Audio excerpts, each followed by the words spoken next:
convene the Board of Supervisors, please, for our November 16th, 2010 board meeting. Would we all please stand for the Pledge of Allegiance?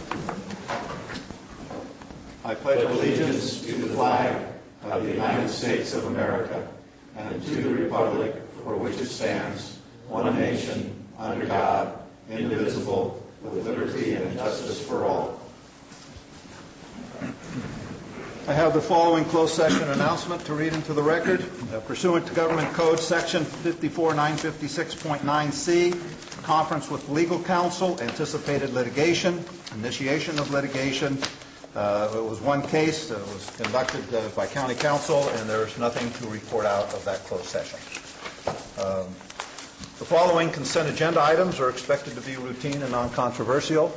They'll be acted upon by the board at one time without further discussion. Any board member, staff member, interested member of the public may request that any item on the consent agenda be removed for further discussion prior to the board's taking action. Does any board member wish to pull any item on the consent agenda? Does any staff member wish to pull any item on the consent agenda? Is there any member of the public here present this morning that has any item on the consent agenda, items 1 through 4 inclusive, they wish to have discussed with or by the board prior to the board's taking action? Joe Kelly has pulled number 3. Any other public member have any item on the consent agenda? Seeing none, the chair is open for a motion on the balance of the consent agenda as presented. Move the balance. Second. I have a motion by Supervisor Walensky, a second by Supervisor Thomas. Do I have further board discussion? All in favor, so indicate by stating aye. Aye. Aye. Opposed? Passes on a 4-0-1 absent vote of the Board of Supervisors. Move then to item 3, a resolution establishing the fiscal year 2010-2011 schedule of fees for land classification for property related to the solid waste parcel fees. These are the dump fees. Joe, would you please come to the podium, give your name for the record, and ask your question. Joe Kelly, my concern is so that the people that are not have the availability of your agenda item or internet service or some other but do have Comcast, that would be able to understand what the fees are this year. Thank you. Well, the fees are not changed. These are the same fees that have been in place now for many years.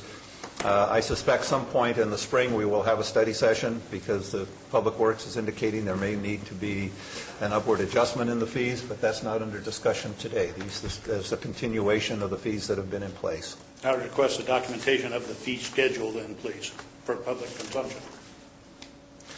Well, we have what's in the agenda, so somebody have what is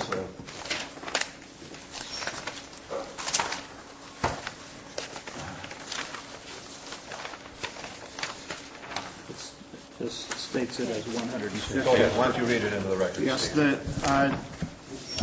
in the document before us, it states that the current annual fee of $150 per residential equivalent was established in 1991 and has remained constant since that time.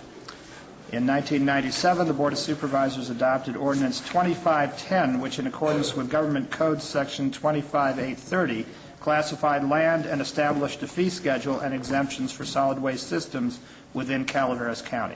So are you requesting Ordinance 2510? So the total, I think you'd like to know the total cost. I think the total cost is $150 something. It's $150 per residential equivalent. Okay. Robert, you have anything additional? No question, no additional information, just exactly what is presented here in the board package. So we're just continuing where we've been for many years. Okay, come on up. Please state your name for the record. Les Martin, Valley Springs. Hey, Les. I didn't come up here to talk about solid waste fees, but is there any relief for people with multiple properties in Calaveras County saying that I may not be using Yes. the cabin or whatever? You can come in, and if you can show that it's not used a substantial portion of the year, there is consideration. Thank you very much. I believe that's also the reason why they say residential equivalent, so that if you have places like an undeveloped parcel, for instance, plus a residential one, that's meant to solve that. If you feel that you fall into that classification, you need to make an appointment with Public Works and discuss the issue. Fine. Please state your name for the record. Clyde, Valley Springs. Now, in 91, was that a bond or was that just a board resolution that set that $150? That was not a bond. That was a board resolution setting the fee. Any other comments? Thanks, Joe. Go ahead, Marty. I'm getting afraid to get up these days. Last time it was, oh, yay. Marty Crane, Valley Springs Rancho, Calaveras. And I just want to say that, you know, the holidays are coming up and they can be rather stressful at times. And it was brought to my attention that there was an article in the paper, and I just very short, I'd like to read it so that... Marty, we're on the consent. This isn't public comments yet. We're just on the solid waste fees. We'll go to public comments next. We'll do this again. You can just stand there. We'll be there in a second. Assuming there's no more, are there any more public comments on the solid waste fee? No, I'm sorry. The chair is open for a motion. I move item 4. I'll second. I have a motion by Supervisor Walensky, second by Supervisor Tofinelli. Do I have further board discussion? All in favor, so indicate by stating aye. Aye. Aye. Opposed? Passes on a 4-0, 1 absent vote of the Board of Supervisors. That was item 3. We'll move forward to our ninth, excuse me? It was item 3, the supervisor said. Item 3. Excuse me, I apologize. I'll amend my Item 3. retroactively. Yes, amend let my the record motion show to that item 3. the motion and second and the vote was on item 3. Well, my second still stands. Thank you. Oh, thank Appreciate God. that. Yeah. We'll move forward then to our 9, I 10 thought it was one of them. a.m. item, which is public comments, 5 minutes per person, 15 minutes per topic. And we will start with Marty. Marty, please come up here. You want to run the timer for me? Sure. Focus on Marty Crane, Valley Springs, Rancho Calaveras. As I said a minute ago, the holidays are fast approaching and they can be fairly stressful. And I was brought to my attention about an article that I just like to read. It's very short. In America, the problem of suicide is no secret. It has been in the headlines repeatedly, and more than 30,000 people take their lives annually. Because of the shame and stigma that are unfortunately still attached to suicide, many people are left to suffer in silence. According to the American Foundation for Suicide Prevention, more than 80% of us will lose someone to suicide at some point during our lives. This is why this organization sponsors the National Survivors of Suicide Day every year on the Saturday before Thanksgiving. This year it's November 20. It's a day when surviving parents, children, siblings, spouses, and friends gather at locations from Nashville to Nepal and take comfort in being with others who know what it means to lose a loved one to suicide. To find out more information, you can visit the Foundation's website at afsp.org. It lists many excellent resources, including a book, which is entitled Why Suicide by Eric Marcus, published by Harper One. It's compassionate, informative, heartfelt, and a must-read for anyone whose life has been touched by suicide. So we just need to pull together. I also wanted to say that there are many opportunities to make a difference and get involved. And again, coming this Thanksgiving Day in the morning is the 2nd annual Turkey Trot in Valley Springs, and apparently there is the 4th annual Turkey Trot is happening in Murphy's. So you can go online to the Pine Tree, and they have all the information listed there. But I know the phone number for the one in Valley Springs is Carol at 772-3403, and the idea is to raise money for our local food bank, Resource Connection Food Bank, and to work off the pie before you eat it. It's a good thing. And you may or may not remember that Saturday evening was the Dancing with the Sierra Stars. It was magical, fabulous. We were great. Everybody had a blast. And in case you missed the opportunity to sponsor Bill and Marty Crane for $1 a pound, you have another opportunity. The tally is not totally in yet, and the number is now 48. Between the two of us, we lost 48 pounds. So, bring it on. Thank you, Marty. Any other public comments? If so, please come forward. Good morning. My name is Jim Macedo. I'm a captain with the Calaveras County Sheriff's Office. I have some good news to report. The Sheriff's Office is proud to announce we're going to be providing online reporting beginning November 29th, 2010. This will allow the community to go online and fill out police reports online.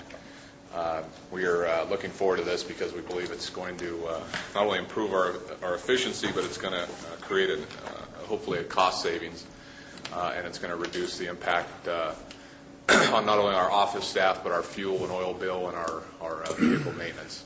The community will be able to basically go online at www.co.calaveras.ca.us/departments/sheriff.html, and they will be able to click on basically a button, and it will work you through the process of filling out a police or sheriff's report. The nice part about this process and the timing of this is we'll merge with our recently completed RIM system, and this information will go directly into and attached to the report. It won't have to be re-entered again by office staff. So it's going to save not only our office staff but our deputies on the road an incredible amount of time. I wish I could say we were cutting edge and one of the first law enforcement agencies to do this. We're not, unfortunately. We're behind the curve. But I believe it's going to be a valuable tool for the community. They're not going to have to wait for a deputy to respond. They won't have to wait for a deputy to return phone calls. They'll be able to basically choose at which time they decide to file a report. Can I answer any questions? Can you repeat the last half of that website? Sure. Which? Well, it's CO Calaveras /departments/sheriff.html. Again, this will begin on November 29th, 2010, and we're looking forward to this. Thank you. Thanks, Jim. Thank you. Didn't recognize you. Yeah. Other public comments, please come forward. Okay. We'll get you next.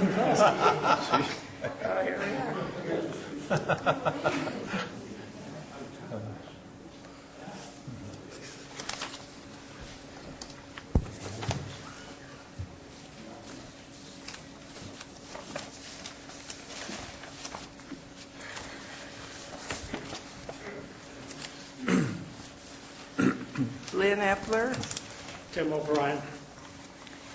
Rancho Calaveras. Last week, there was an announcement made that there were 2 openings on the CSA1 Road Committee, and they were taking applications. And as you can see from your packet, that Tim and I were appointed by, I guess, Victoria Erickson. And my term isn't up until December 31st of 2010, and his is up in 2012. So we did not resign. We received nothing verbally, no written removal, and we did not resign. So that's our point. Are you suggesting that there are not vacancies to fill? Correct. And the first page addresses the fact that the state law and the bylaws say that it's a 5-member committee, which the District 5 supervisor changed by resolution to have 7 members. And he asked our chairman to resign and then just took the 2 of us off arbitrarily and then appointed 5 of his own people. And 2 of them have since quit.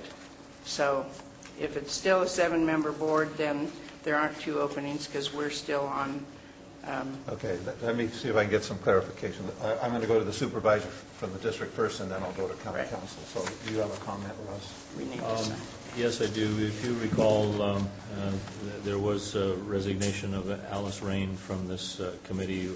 Subsequently, I got an email notification from Mr. O'Brien saying that he also resigned. I advertised to fill the vacancies on the committee. That process went through this board in prescribed manner. We had 7 people that were established on the board, and I don't know, this will all probably become a moot point as of January 4th, so it's... Okay. County Council, do you have any comment on this item at this time, or do you want to take a look at it?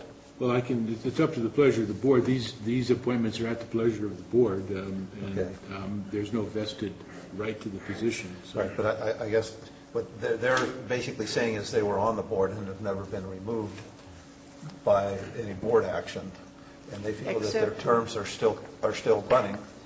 Correct me if what I'm saying is an error here, and therefore they're asking for a clarification as to what the... Okay. Mr. O'Brien, did you or did you not send me an email saying that you were resigning from the board? No, I did not. I have never resigned from this board. I simply quit going to meetings. Okay, I think, we're not going to resolve this here. I think what has to happen is Supervisor Thomas needs to meet with County Council and review what the situation is on the CSA number 1, get me right here, CSA number 1 Road Committee. And Russ, maybe you and County Council could sit down and talk about it and see if you can provide some clarity. Right, and it would appear that there are a couple of issues. One is the question of the personal situations and what transactions did or did not occur. And the second is the size and the method of expansion of the group from Just take a 5 look to at the 7 whole thing. and what the status of that is. What the current status is, what the board has done, what's currently in place, and is everything. And then just provide clarity to the folks at the podium, and maybe you and Russ could sit down and talk about that. We know that he asked Alice to resign in person, and she turned around and verbally said, okay, I resign. And then when I asked why my name wasn't listed in the paper, Mr. Thomas called me at home and said, well, I figured you were in lockstep with Alice, and so... Well, we're going to try to get, we'll get some clarity on it, and Russ and County Council get together, and why don't you leave a name and address with the county clerk, and so when we get some clarity, we'll get Physical address or just phone number? Well, your phone number and address is on these applications. Yes, attached to it this, is. Okay. So we have it. So we have it? Okay, then that's fine. All our information's on those. Okay, thank you. We'll see if we can get some clarity. Any other public comments? If so, please come forward. You better do it very quickly. This is me being quick. Okay, half quick. Half quick, yeah. Good morning, Mr. Chairman, members of the board. I believe Would each you of please you... state your name for the record first? I'm sorry. Darrell Rusk at 101 Melcher Lane, Burson, 7720225. Thank you. I believe each of you have received a copy of this from the East Bay Municipal Utility District regarding the water report 2010. Okay. And I wanted to make sure I did bring copies for each of you. I did not know that you had received them already. But there were, therefore, additional copies for members of staff. The board meets on the advisory board for the Comanche Park District, meets on Thursday, this coming Thursday. And it has several issues. One, at least, will be a hot button issue, and I'll report back on that afterwards. However, I do want to point out in this, on I believe it's page 17, there is a map, and on that map it includes an item that was protested vigorously by both Amador and Calaveras counties. It has to do with the raising of Pardee Dam and the elimination of Electra. So I just want to caution you, Oakland continues to operate on its own wagon train. It doesn't seem to pay a lot of attention to these upcountry, uppity folk, and I believe that's us. So I did want to give you a heads up on that. Thank you.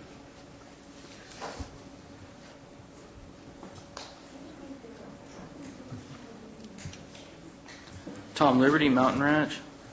I wanted to pick up on a couple of things that I wasn't able to say last week, and I want to say them at a normal pace. The first thing is that last week, the people that showed up here to address the medical marijuana issue, they didn't find out about the code or what it would mean until about 24 hours before they showed up. So there was a lot of fear and a lot of emotion in the room. And I wanted to apologize to the board if anybody came across as if the board was trying to put something over.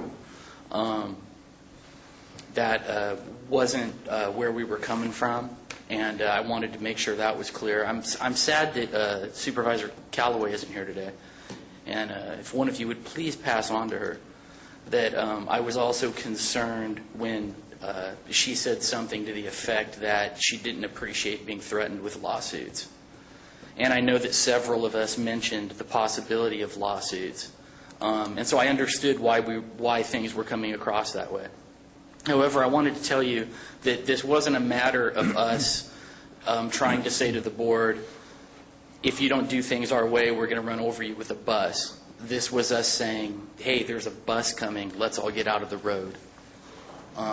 We did not mean to come across as threatening in any way. And the last thing I want to say is thank you. There was no room in the format for me to say that last week. To know that the board was there to look out for everybody and to protect the rights of the citizens. And I mean, you guys just did a great job. I was overwhelmed by it, still am. And I just wanted to thank you so much. It is very much a comfort to know that the board is here and that you listen and that you're responsive and that you're looking out for us. Thank you. Thank you, Tom. Thank you for the clarification. And I'd just like to add, you certainly have a wonderful first name. Thank you.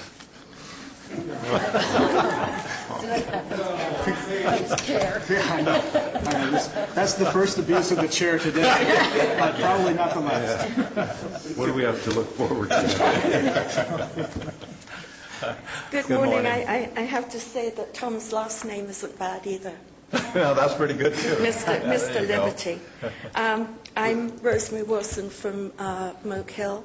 And I wanted to follow on for a bit from what Tom had said. But in terms of the procedure last week, it's a shame that Marita and also the captain isn't here or aren't here at this time. But I seem to recall when public comment was opened, the captain indicated that he wanted to go last in public comment so as to hear what the other people in the room had to say. And after he had spoken, it appeared to me that Marita had somewhat assumed that public comment was over since Captain Jim had said what he had to say. And I think that may have been prompted by Mr. Liberty's comment and wanting to respond, but not having the attention of the board when he did speak. And Marita, I remember saying that she had closed public comments. I would think that in order to close public comments officially, you would have to say that public comment was indeed closed. I think she used something of an assumption that since Captain Jim had ended what his public comment, that there would be no public comment thereafter.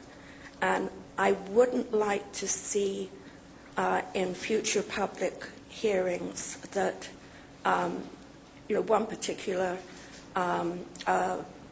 person with an interest in the subject sort of got to pick where he or she wanted to be in the meetings, at the end of public comments, because oftentimes when people hear others speak during public comment, that prompts them,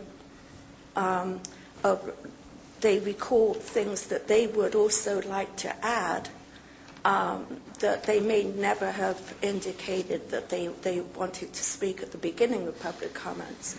And I just thought it was unfortunate that public comment appeared to have been cut off after the sheriff officer had spoken, without there actually being a formal notice from the then chair to say that public comment had ended.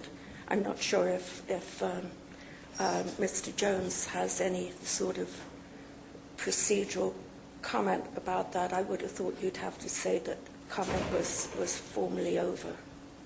But that's really what I wanted to say, so thank you. Thank you. You know, we're going to have a clean-shaven policy for public comments starting after the first of the year. My cousin is up in the North Pole, so don't be messing with me now. How are you, Clyde? Hey, State your name anyway, for the I record. agree with the young lady Okay. immensely. Clyde, can you say your name, Well, my please? name's Clyde. I'm from Valley Springs. But anyway, I agree with the young lady, just what she said, because there was a lot of comments I'd like to ask, because not only did the captain come up, but legal counsel came up. And there was a lot of things said that was left unclear to me. One, they were talking about maybe having hazmat come out. Well, that wasn't in public comment. And my whole philosophy is a plant's a plant. If you can regulate one plant, you have the right to regulate all plants in my yard. So I would like to ask, and so what happens, public comment wasn't allowed to address any of what the legal counsel had to say. One about hazmat, about the building, possible maybe rim fees, because my neighbor might be coming over to borrow some tomatoes from me or something, so I'm impacting the roads. So I would like to see maybe the format you guys talk about or something, because it's really, you're adding stuff to the amendment that you guys can vote on that we don't get an input on. Because when the captain came up and legal counsel came and said all that stuff, that wasn't on the agenda. There was nothing mentioned about hazmat. There was nothing mentioned about rim fees. And so that was all dropped on us without any input. Okay. Thank you, Clyde. That's going to come back to the board for additional action, so you'll have plenty of time to comment on the more final document. Joe Kelly, your usual format is to go staff first. And this particular thing with Captain Macedo was he volunteered to be last. Well, that should have been last of the staff presentations. He is a member of county staff, I believe. But it didn't work that way. So there was taken out of context or lineage of how this is normally held. And then it was closed. We, the public, were closed off by the chair at the time. And that, I, for one, do not appreciate it. And I think that should be something that should be addressed, that maybe you folks are given, when the public comment issue comes back, is you're given a way that you go through the agenda item so that you don't miss a point, and that you understand all staff is all staff, and we are not staff. Thank you. Normally, in a public hearing, this is public comment, not a public hearing. But normally in a public hearing, we open the item, we go to staff. Staff sets the plate for the discussion. I come back to the board, or the chair does, ask the board if there are any questions or clarifications. Then we open it for public comment. Then at the end of public comment, we close it. Then we go back to staff for any additional comments. So normally it is staff after the close of the public hearing that then gives their final comments to the board. The board asks questions, and then it's either, if it's a study session, then there's some direction to bring it back for additional action, or if it's an action item, then it's open for a motion and for potential action. So that's normally the way it happens in a public hearing process. This is public comments, which is handled a little differently, but one of the ways the board could handle it is the same as the public hearing process, and basically close public comments and then ask staff if they have any comments upon the public comments, and then go back to the board and ask the board if they have any comments on the public comments, and then proceed to the next agenda item. So we'll talk about that and see what the preference of the board is. Everyone here has been talking about the issue that the staff hearing was closed Captain Macedo was not doing a follow-up. He was doing his presentation, his primary presentation, and that's what I believe we're all trying to get across here. There needs to be the primary presentation. I don't really agree that we shouldn't have rebuttal on second shots at staff discussion after the public's comment is closed, because you're opening We have to up have a new some line. closure at some And I point. realize that, but you're opening up something that they could say something. One word can trigger a lot of thoughts. It helps my mind from getting Alzheimer's. The board will discuss that. That's a fair issue.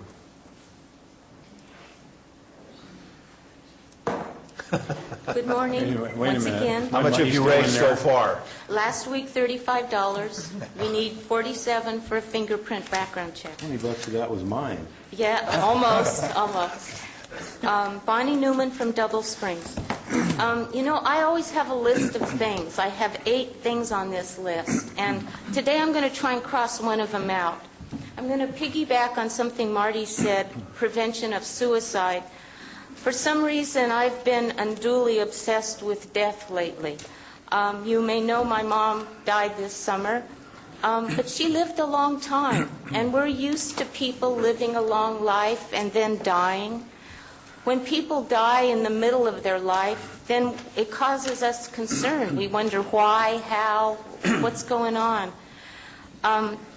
Last year, in 2009, 3 of my friends, and I still consider myself almost a senior citizen, but still fairly young to die, but 3 of my friends died at the age of 60. One had a heart attack, one died of cancer, and one had a stroke. And they were all 60, my age, and it made me, whoa, that could be me. And for some demented reason, I wanted to think of why or how we could prevent and a demented, because I started thinking of their body and their butt. The person that died of a heart attack had a big old fat butt. And I think maybe our hearts have to work really hard in order to get blood to all of this flesh. My friend that had cancer had no butt. The cancer seems to absorb your body's reserves, and that seemed to be the first thing that disappeared. And my friend that died of a stroke had a really firm butt. I don't see these people in the flesh. I just assume through their clothes. And and so I'm trying to extrapolate something. I'm trying to build a theory here that if you're overweight and you have a big butt, maybe it's time to lose a little weight, to exercise. If you think life is worth living, maybe you want to live a little longer. If you happen to notice that you really don't have much of a rear end, maybe it's time to get a blood panel done and find out if your cells are all doing the right thing. And there might be some prevention for cancer in that respect. And finally, my friend who was really good shape died of a stroke. And as we're getting up in age, maybe it's time for us, instead of running 2 miles, let's notch it down a little bit. Maybe you only need to run 1 mile or 2 miles. Don't overdo, because if you really believe life is worth living and you've got something to live for, we want to get all the mileage we can out of life, because there's things that can be accomplished. I don't know how to end this. Well, I don't know, thank you, if anyone has noticed my butt lately, but I don't have one anymore. You know, when I'm chair, I'm going to have a thing up here for Tom Tryon all the time to accept money. I might, yeah, pennies. Go ahead, Bonnie. So if my theory goes to show, maybe in 5 years I may have developed cancer because some reason my body's shrinking. I know if I live 10 years, I will have Alzheimer's like my mother did and my grandmother did. And then I probably won't have anything to say to anybody. So maybe you can keep hoping I'll live 10 years. In the meantime, I think it's important to remember that short of a car wreck or falling off a cliff and smashing our head and dying, or being the victim of suicide or murder with a gun or a knife, that when we die of certain diseases, it always takes us off guard. And I think that there are things we can do to prevent an early death, and I hope we can maybe apply to what I've said to anybody that you know that has died early, and think, gee. Your 5 minutes are up. Okay. I thank you for your indulgence. But, Connie, I think what you should do is hang around and check out the board members today, and then according to your bottom analysis, come and give us a report next week on our health status. Well, I was going to suggest that everyone go home and pull down their pants and look at their butts and decide, do I need to do something about my health? I think you have a future in the public health department. Any other public comments? Seeing none, that closes public comments. We'll move forward to item 6, a discussion and possible board action, the introduction of 2 ordinances adopting the California Code of Regulations, Title 24, 2010 edition, and amending Title 15, and the California Building Code relating to the repair and reconstruction of damaged buildings. And the placarding used to denote, and the I don't know how you pronounce this, placarding used to denote conditions relating to continued occupancy. That would be placards. Placarding. Placarding. Placarding. And the placarding used to denote conditions relating to continued occupancy of buildings. This is a building department issue. Jeff White, our building director, is here with us. So, Jeff, would you please give the board your comments? Thank you. Good morning. I'm glad I got here early, now I realize I have a few new things to worry about. Anyway, we'll move on to what's before you today is the introduction to the code adoptions, which are mandatory by the state, and the list of them are the new codes are also in the packet. We get this cycle every few years, and it's here again. So we have the list of the mandated codes in front of you, along with 2 of the additional ordinances that are part of this, and I believe 4 appendices that we would adopt to adopt the appendices. This is just bringing us into consistency with state law. That's correct. Okay. Any other board discussion? Any public discussion?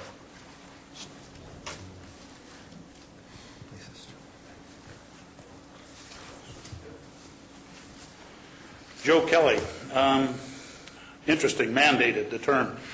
But let me give you a little idea of something. International Code Council, the ICC. The ICC was intended to provide consistent standards for safe construction and eliminate differences between the different predecessor codes.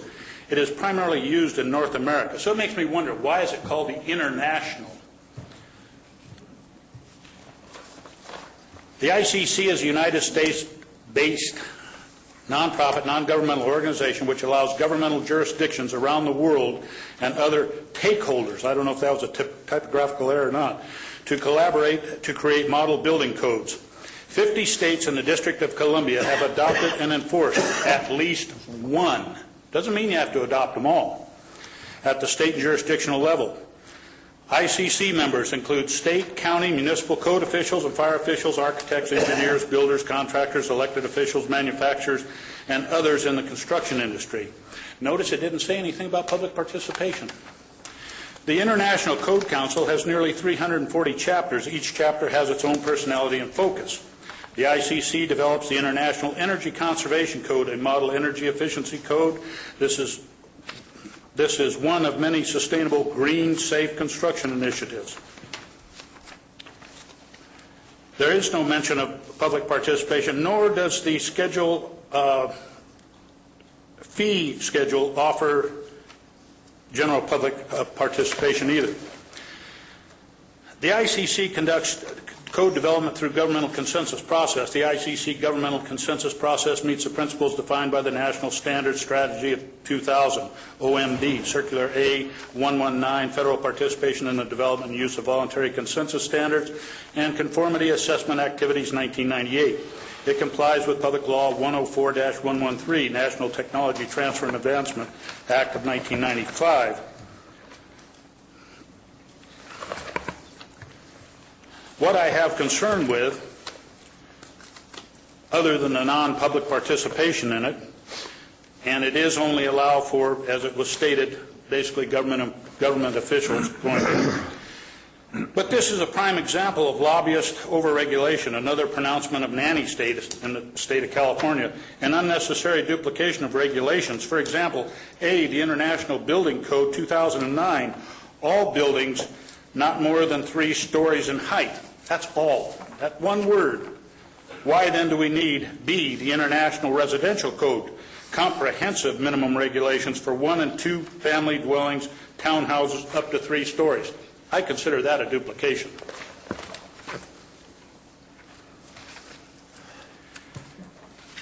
It would be nice if they put out a list of who sits on this international code council, so that we have an idea what it is, who it is.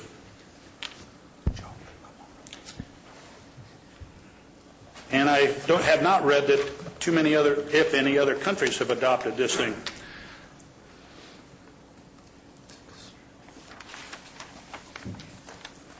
And if there is a chapter here locally, and fees for membership from that chapter are paid through either agency funding or through general funding or some such public funding, that the people should be notified as to these meetings, so that maybe at least locally public participation could take place.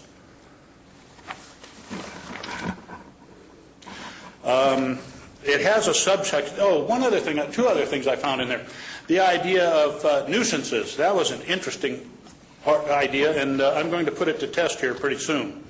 But there's also subsections, establishment of flood hazard areas, and establishment of flood hazard areas, December 17, 2010. I think the flood hazard should address man-made restrictions, dams, secondary dam effects of raised road beds with bridge abutments. And in relation to that, in reference to those items of 1612.3 and 1612.3, December 17, 2010, I invite the Board of Supervisors to take a field trip to gather personal information and insight regarding the Nassau Creek floodplain, to enlighten you as to the cause and effect within the Nassau Creek floodplain. You are well aware of the Cosgrove Creek and San Antonio Creek tributary. Make yourselves aware of Nassau Creek. The field trip would give your repository of flood hazard data and floodplain management a greater depth of information. Thank you.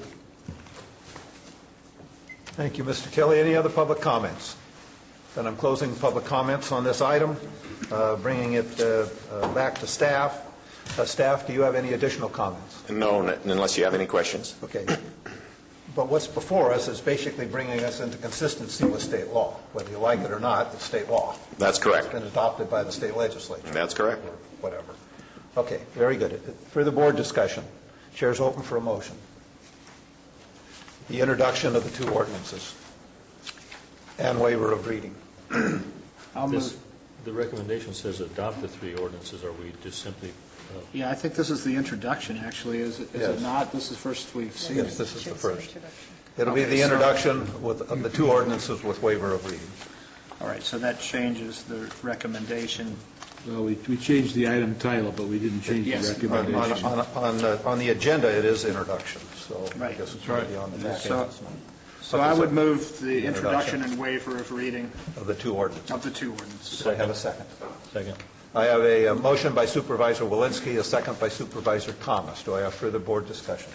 All in favor to indicate by stating aye. Aye. Opposed? Passes on a 4-0, 1 absent vote of the board. Moving forward to item 7. Discussion and possible board action, a minute order approving contract amendment for PSA Dewberry in the amount of $84,944 for architectural additional services, off-site improvements, bidding package for adult detention facility and Sheriff's Administration building. Is a staff member present that would like to... I'll take this. Okay, Jeannie's going to take it. Jeannie? Before you is a contract amendment for PSA Dewberry, our architectural firm for the adult detention and Sheriff's Administration building. We have split out as a Phase 1 an off-site package to allow us to meet our contractual obligations with the court, which require the county to provide utilities as well as road access to that site prior to their beginning of their construction. Before you is an amendment for the architectural services in the amount of $84,944 that we're recommending the board approve in order to allow us to meet our contractual obligations. Do I have further board discussion? Any public discussion? Joe Kelly.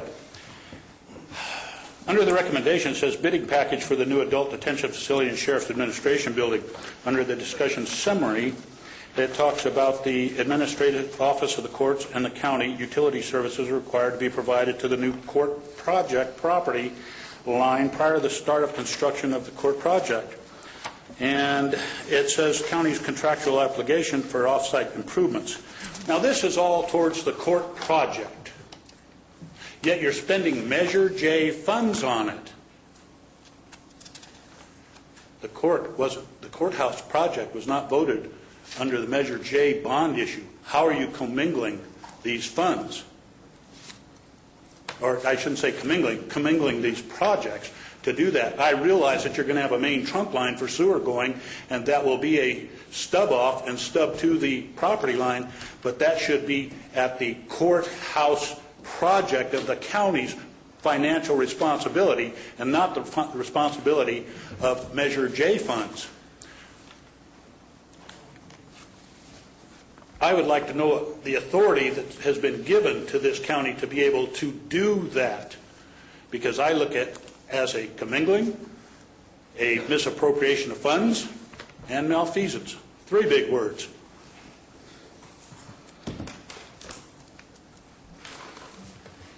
And the issue of Measure J, the purpose of the bonds is to fund acquisition and construction of a new county jail, emergency operations, 9/11 dispatch center, and support facilities. The bond shall be applied only for those purposes. That's the vote. That's what you folks, the county, presented to we, the voters. Okay, thank you, Joe.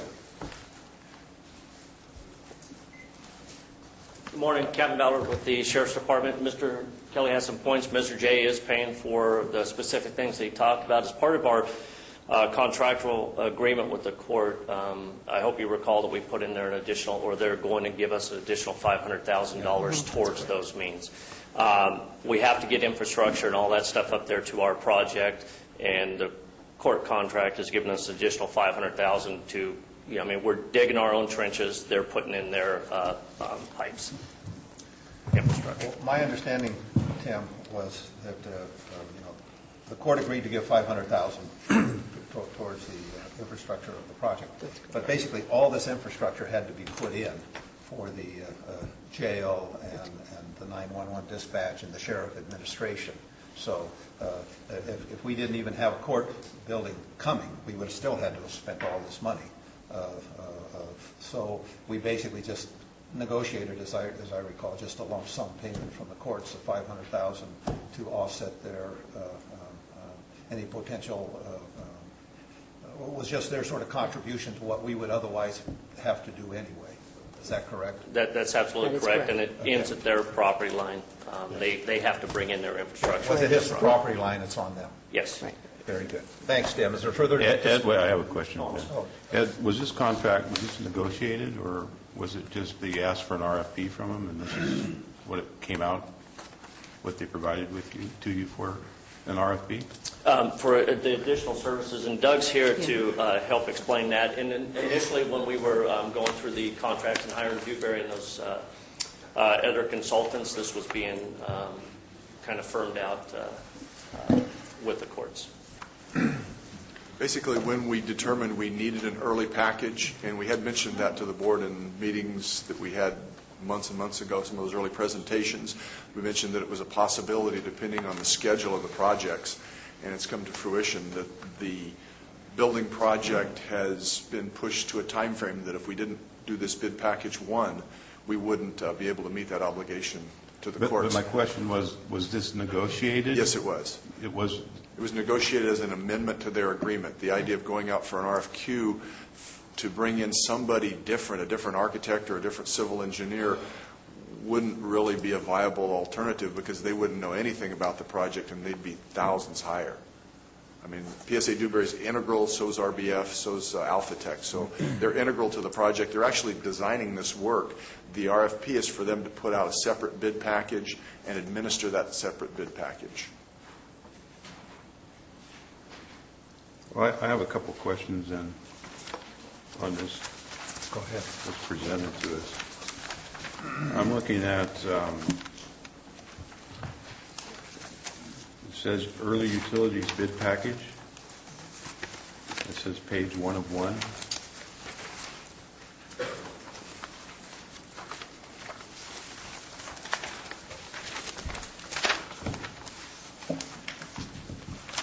And it has direct salary costs. Then you move down and it says item number C, other direct costs. It has travel expenses.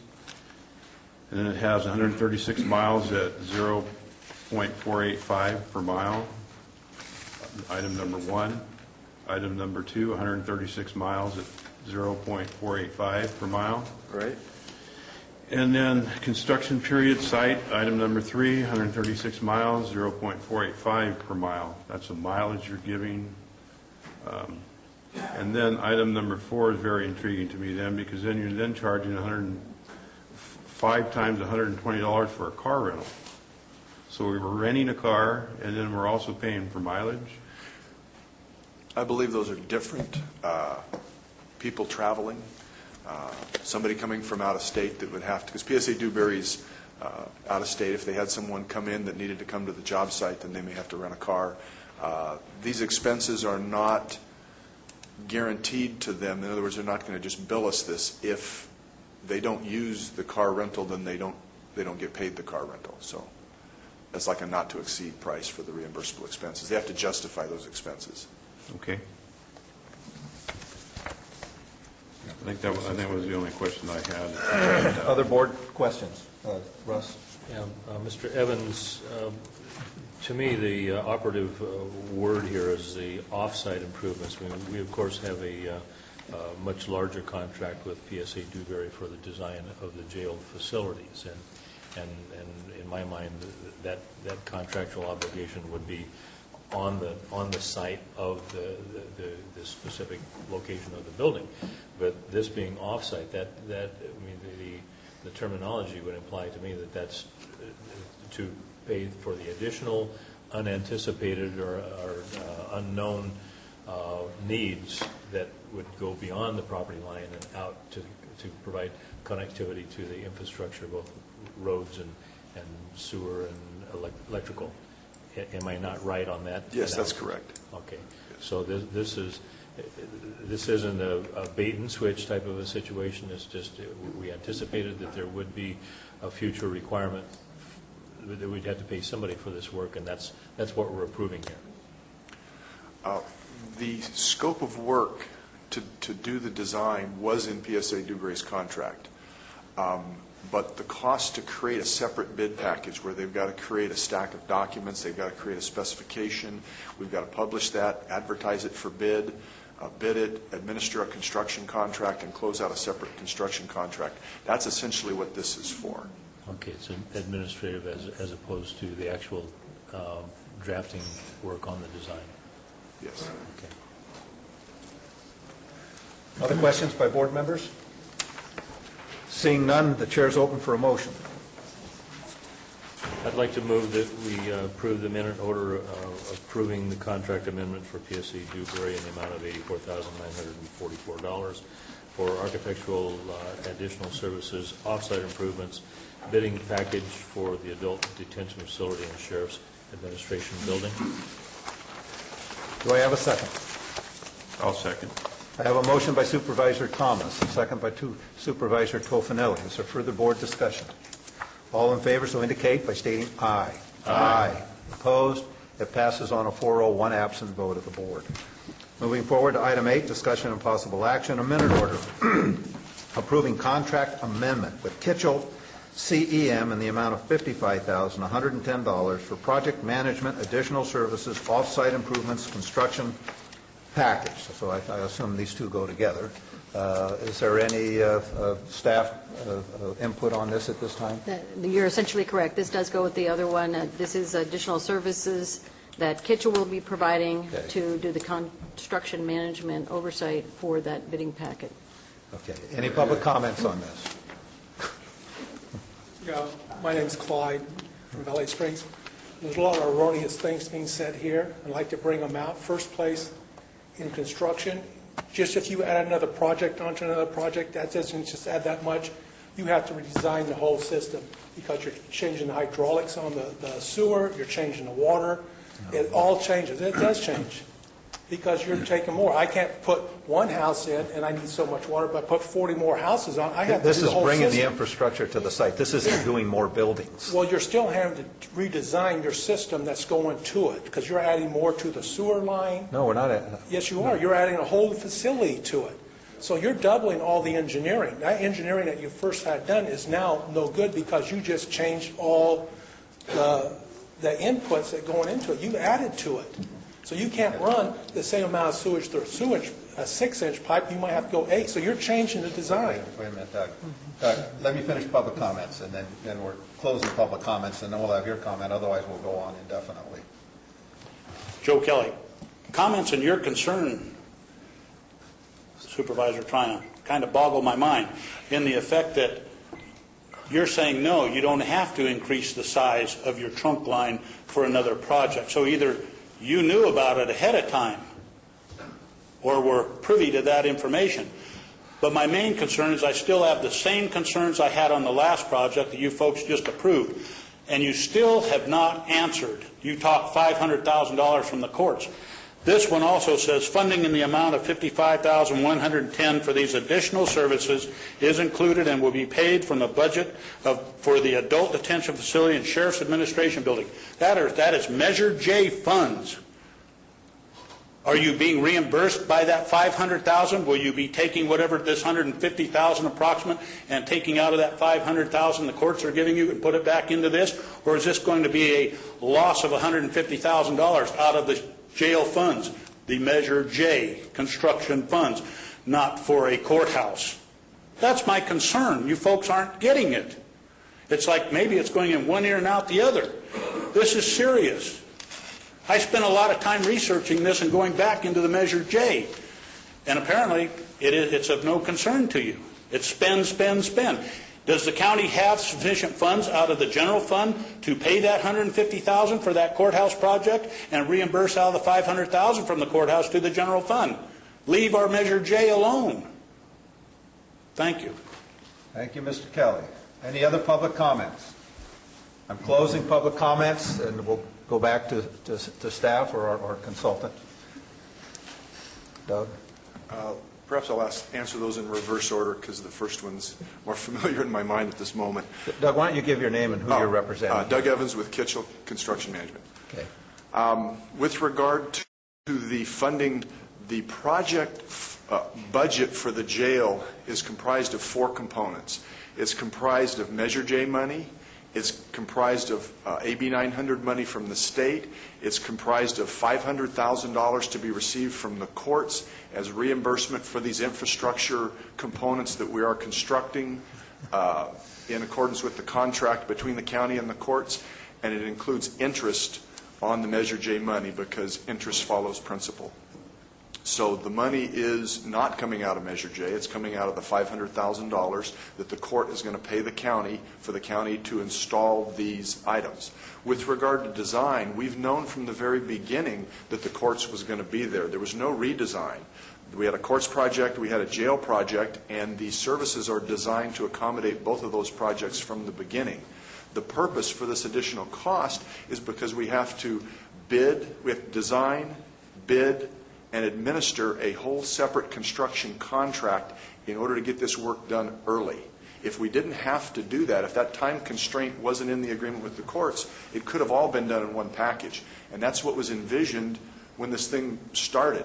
But nobody knew the timing and how the two projects would flow up until this point. And once we found that out, we realized in order to meet the requirement of the agreement with the courts, we had to come out with this early bid package, and there's additional cost associated with that. And that's what's being presented today.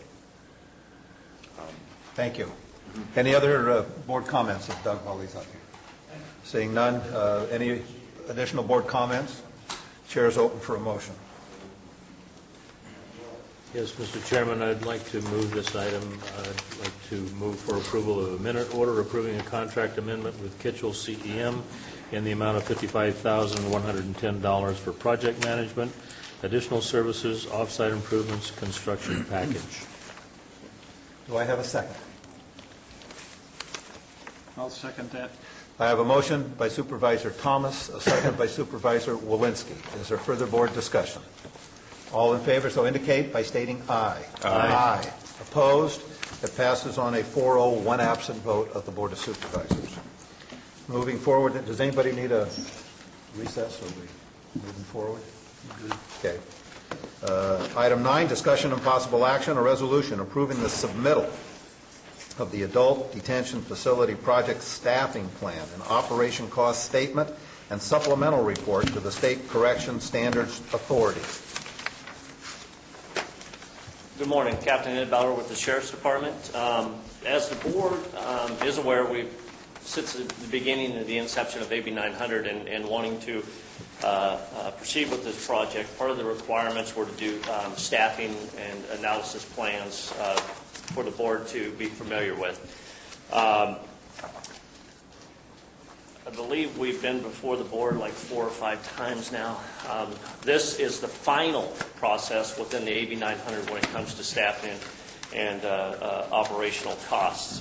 In the past plans that we presented, they were based on the state's criteria of worst case scenario. If you opened on day one and you had 240 inmates, this is what, and fully staffed and operating the absolute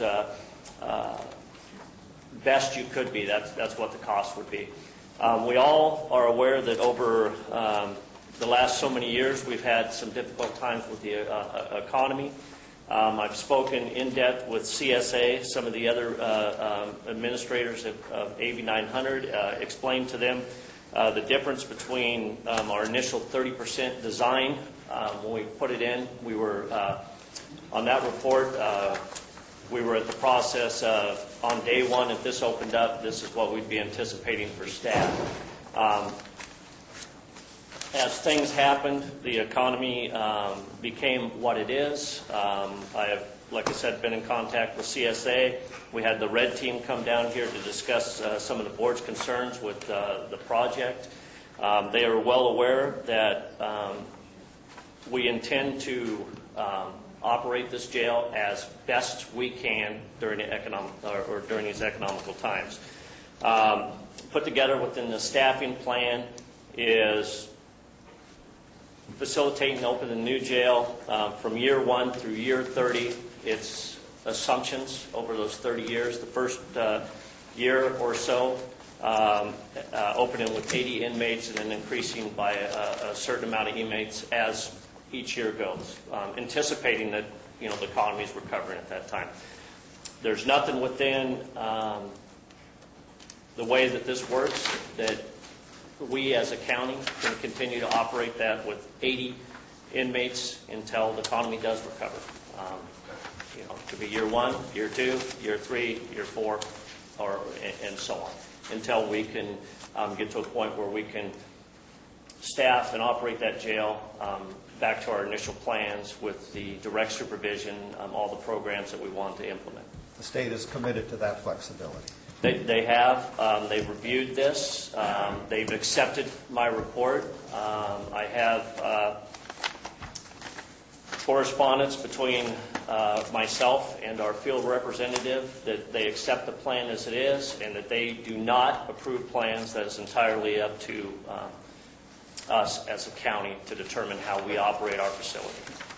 They will come down after the jail is built and determine that we are operating within compliance with Title 15 and that we meet the minimum requirements under that title. Thank you.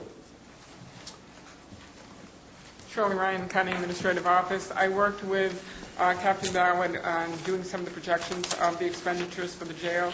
Again, as he mentioned, this is nothing that you hadn't seen before as part of numerous study sessions. What we had to do was extrapolate out over 30 years, and we did it based on certain assumptions. Whether those assumptions actually come to pass or not remains to be seen. We built in assumptions for increase to salary and benefits over the 30 years. We built in inflation factor based on the consumer price index of 3%. Now, we know that last year the California consumer price index actually went down. This year the CPI they're projecting around 1.5%. And so we can only do what makes certain assumptions because nobody has a crystal ball that's totally accurate. And these are, in this report, projections. And that's all they are, is projections. The state, I think, what Captain Darwood said, is not going to hold us to those exact numbers and to that exact staffing. It's going to be based on what the county can support. Right. As long as we, as the governing board, have the flexibility with the Sheriff's Department to keep it within what we can afford, then I'm fine with it. So are there other board comments? Russ? Yes, Captain Ballard, I apologize if I have overlooked something in this report, but you started off talking about starting on day one with 240. That's the 160 plus the 80. But I don't see anything in this report that or these projections that takes us to a population more than 160. This meets AB 900 requirements for the 160-bed jail.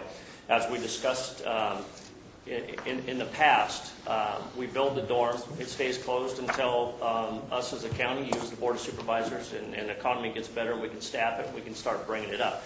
No matter what, I mean, we have the flexibility in this operation that could be the last thing that we get to.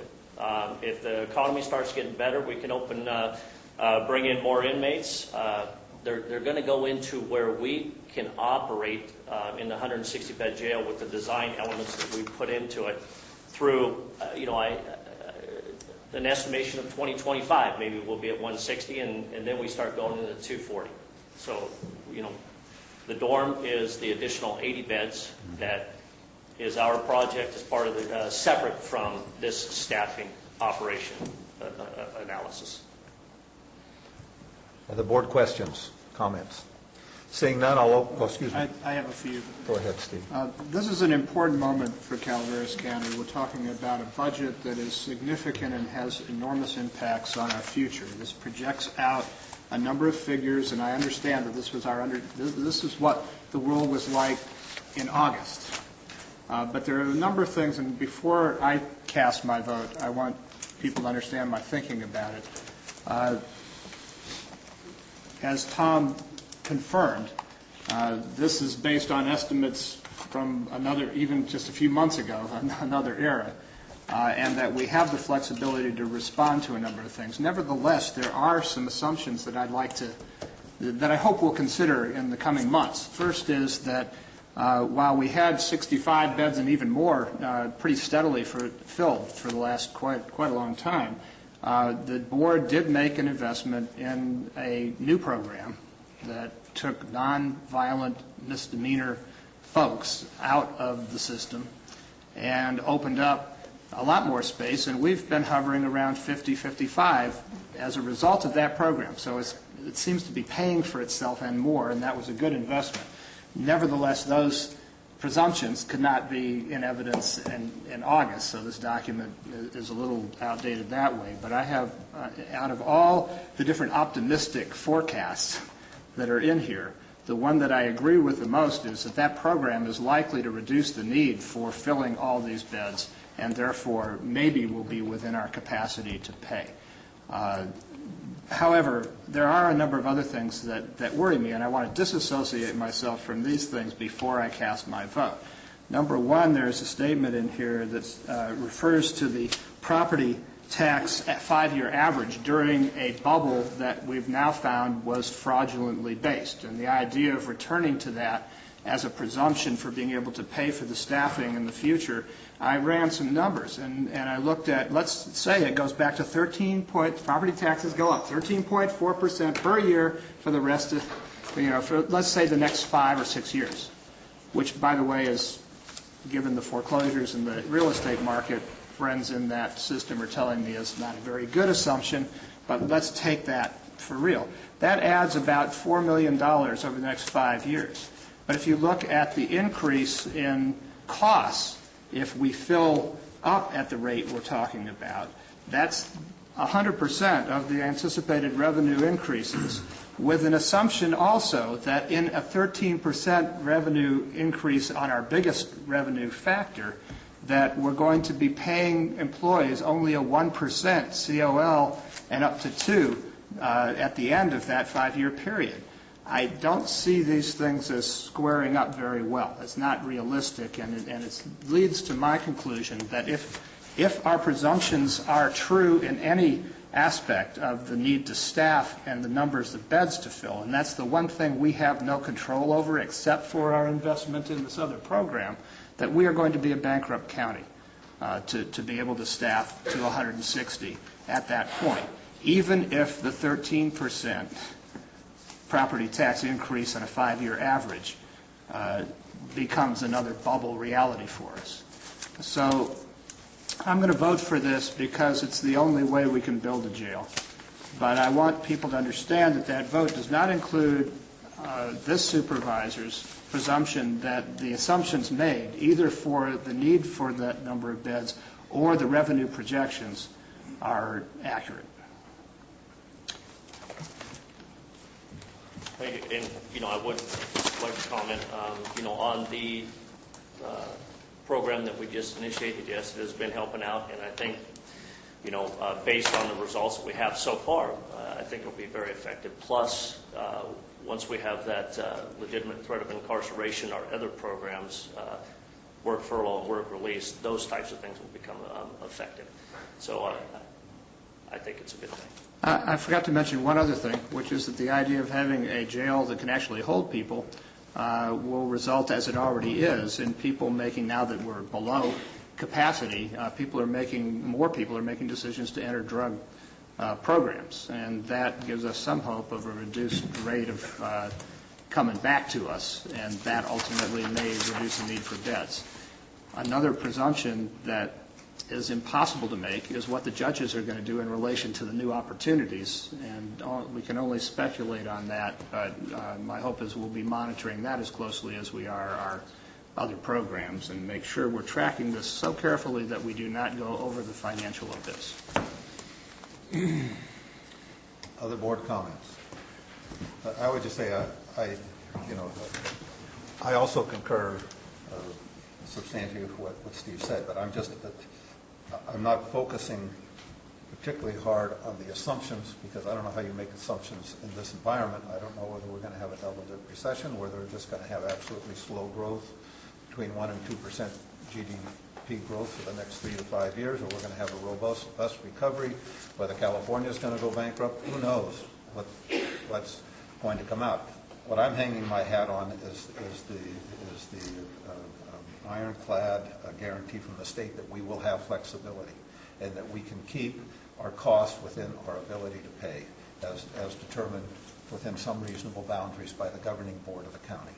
So that's what I'm sort of hanging my hat on this. I'm not Steve sort of dove into the assumptions, but we can argue the assumptions endlessly. I just want to know that if the assumptions if we get to the point we can't afford it, we can curtail. So that's my sense. And any other board? Well, I kind of feel the same way, and I understand where Steve was coming with this and what he was saying. But again, I think we're focusing on what's in front of us right now.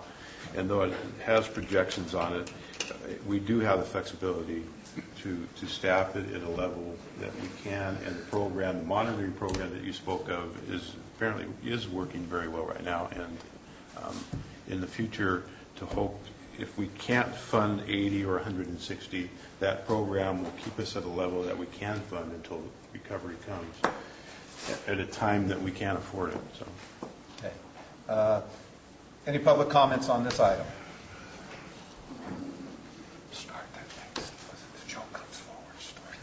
Marty Crane, Valley Springs. I just have a question. I don't recall, first of all, I'm so grateful to hear that we're going to constantly keep an eye on the money and that we have this flexibility. So in the event that we are not going to use this separate building, dormitory? Okay.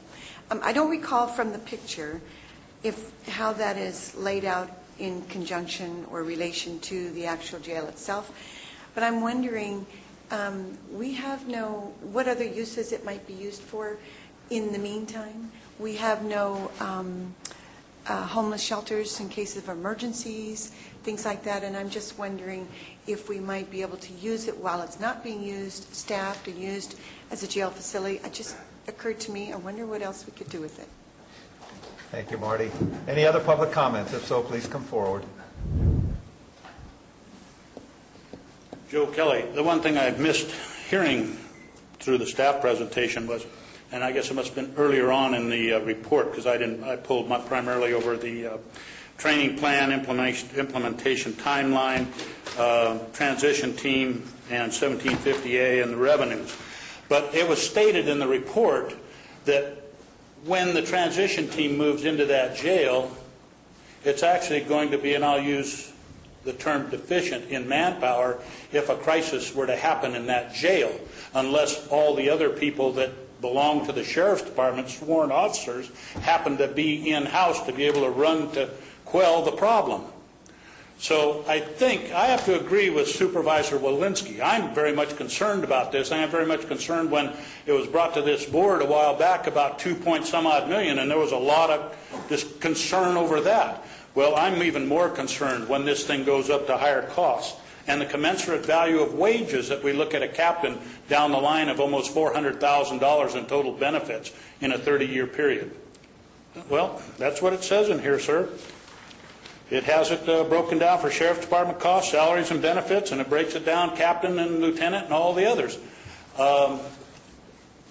My main concern, too, is now that it's been brought up of keeping something dormant.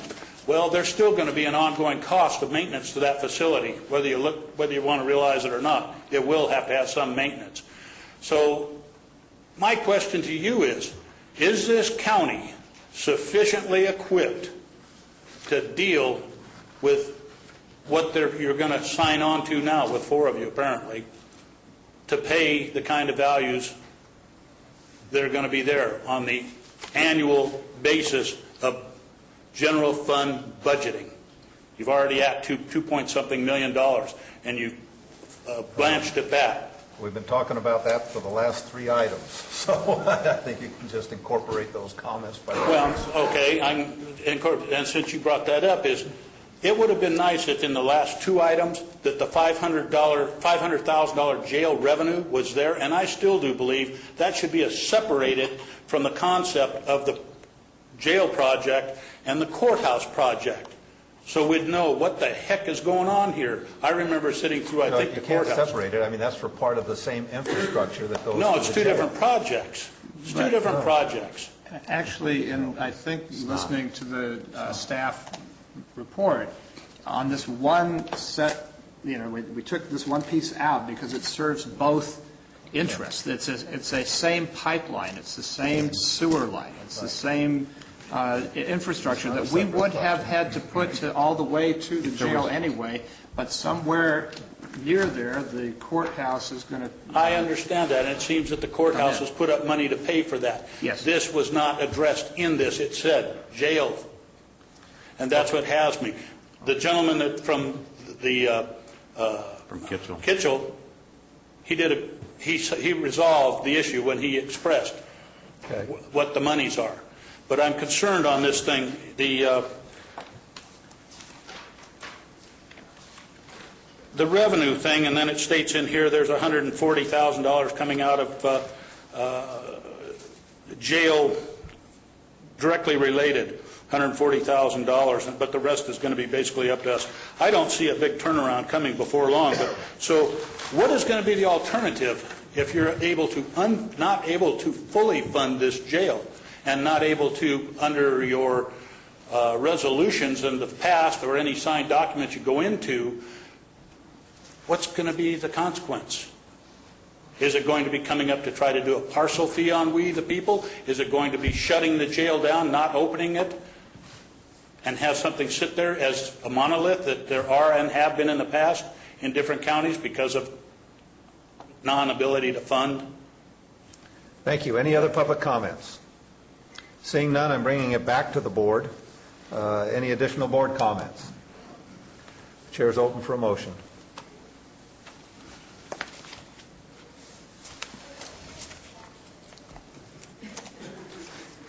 Okay, Marita made the motion. Do I have a second? Well, seeing how everybody's looking at me, I'll move this item. Mr. Chair? Okay. Do I have a second? I'll second it. I have a motion by Supervisor Tofinelli. I have a second by Supervisor Thomas. Do I have further board discussion? All in favor so indicate by stating aye. Aye. Opposed? It passes on a 4-0, 1 absent vote of the Board of Supervisors. That was 9, right? That was 9. Okay, we'll move forward then to item 10. Discussion and possible action. Appointment of a member to the Assessment Appeals Board to fill the member 3 position under the authority of R&T Code 1622.1 and 1622.2, Calaveras County Ordinance 2966, and resolution number 09-135. This is a county clerk to the board item. It's pretty self-explanatory. I think we have 3 or 4 applicants. I'll just open it up for board discussion initially. Is there any particular board discussion? Steve? I had one question, and I'm not sure I can find it in the packet. We had originally appointed people based on a couple of factors. One was skill and kind of a skill mix coming from different disciplines, and the other was to try to achieve a geographic distribution that was at least as broad as possible, given the other factor. I'm wondering who we lost, what their skill set was, and what part of the county they came from. The one that left that created the opening? I'm assuming that was member 3, but I don't know who. I think that's a fair assumption. I don't know who that was. Who it was that vacated the position? Jorge Contreras. Who? Jorge Contreras. Okay, and his background was? Real estate appraiser, and he was from the Mountain Ranch area. Who's talking, please? John, can you come on up, John, and state your name and what department you represent. John Funk, County Clerk's Office. I act as the clerk for the Assessment Appeals Board. Okay. All right. So what I understand from those remaining is that there is one other person who continues to serve from the Mountain Ranch area, so the geographic distribution issue is not affected by this. However, I would guess that the skill set question, are we left without somebody with that background on this review panel? The Valley Springs area. Most of the people, let's see, Arnold Murphy's area is represented there. That would be Larry Hart, Anita Pock, Mountain Ranch. Yes. I believe there is another one from on overlapping Sheep Ranch, Murphy's area. All right, so geographically, the places not represented is you're saying Valley Springs area. And Copper. And Copper. And skill set wise, having lost somebody with Contreras background, are we without a person left on that panel that has those skills? No. If I'm understanding your question correctly. Does it leave a skill? Real estate appraisal? I'm sorry. Somebody with experiences in real estate appraisal is not. Oh, they all do. They all do. All right. Okay, so in that case, neither factor matters. Geographically, it does a little bit. Except for. Well, you know, I would like to continue this item.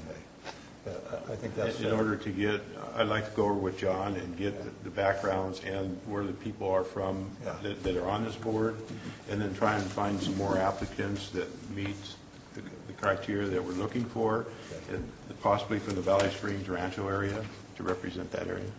And I'm particularly interested, knowing the mix of people that we have, what are the skills that might benefit the group as a whole?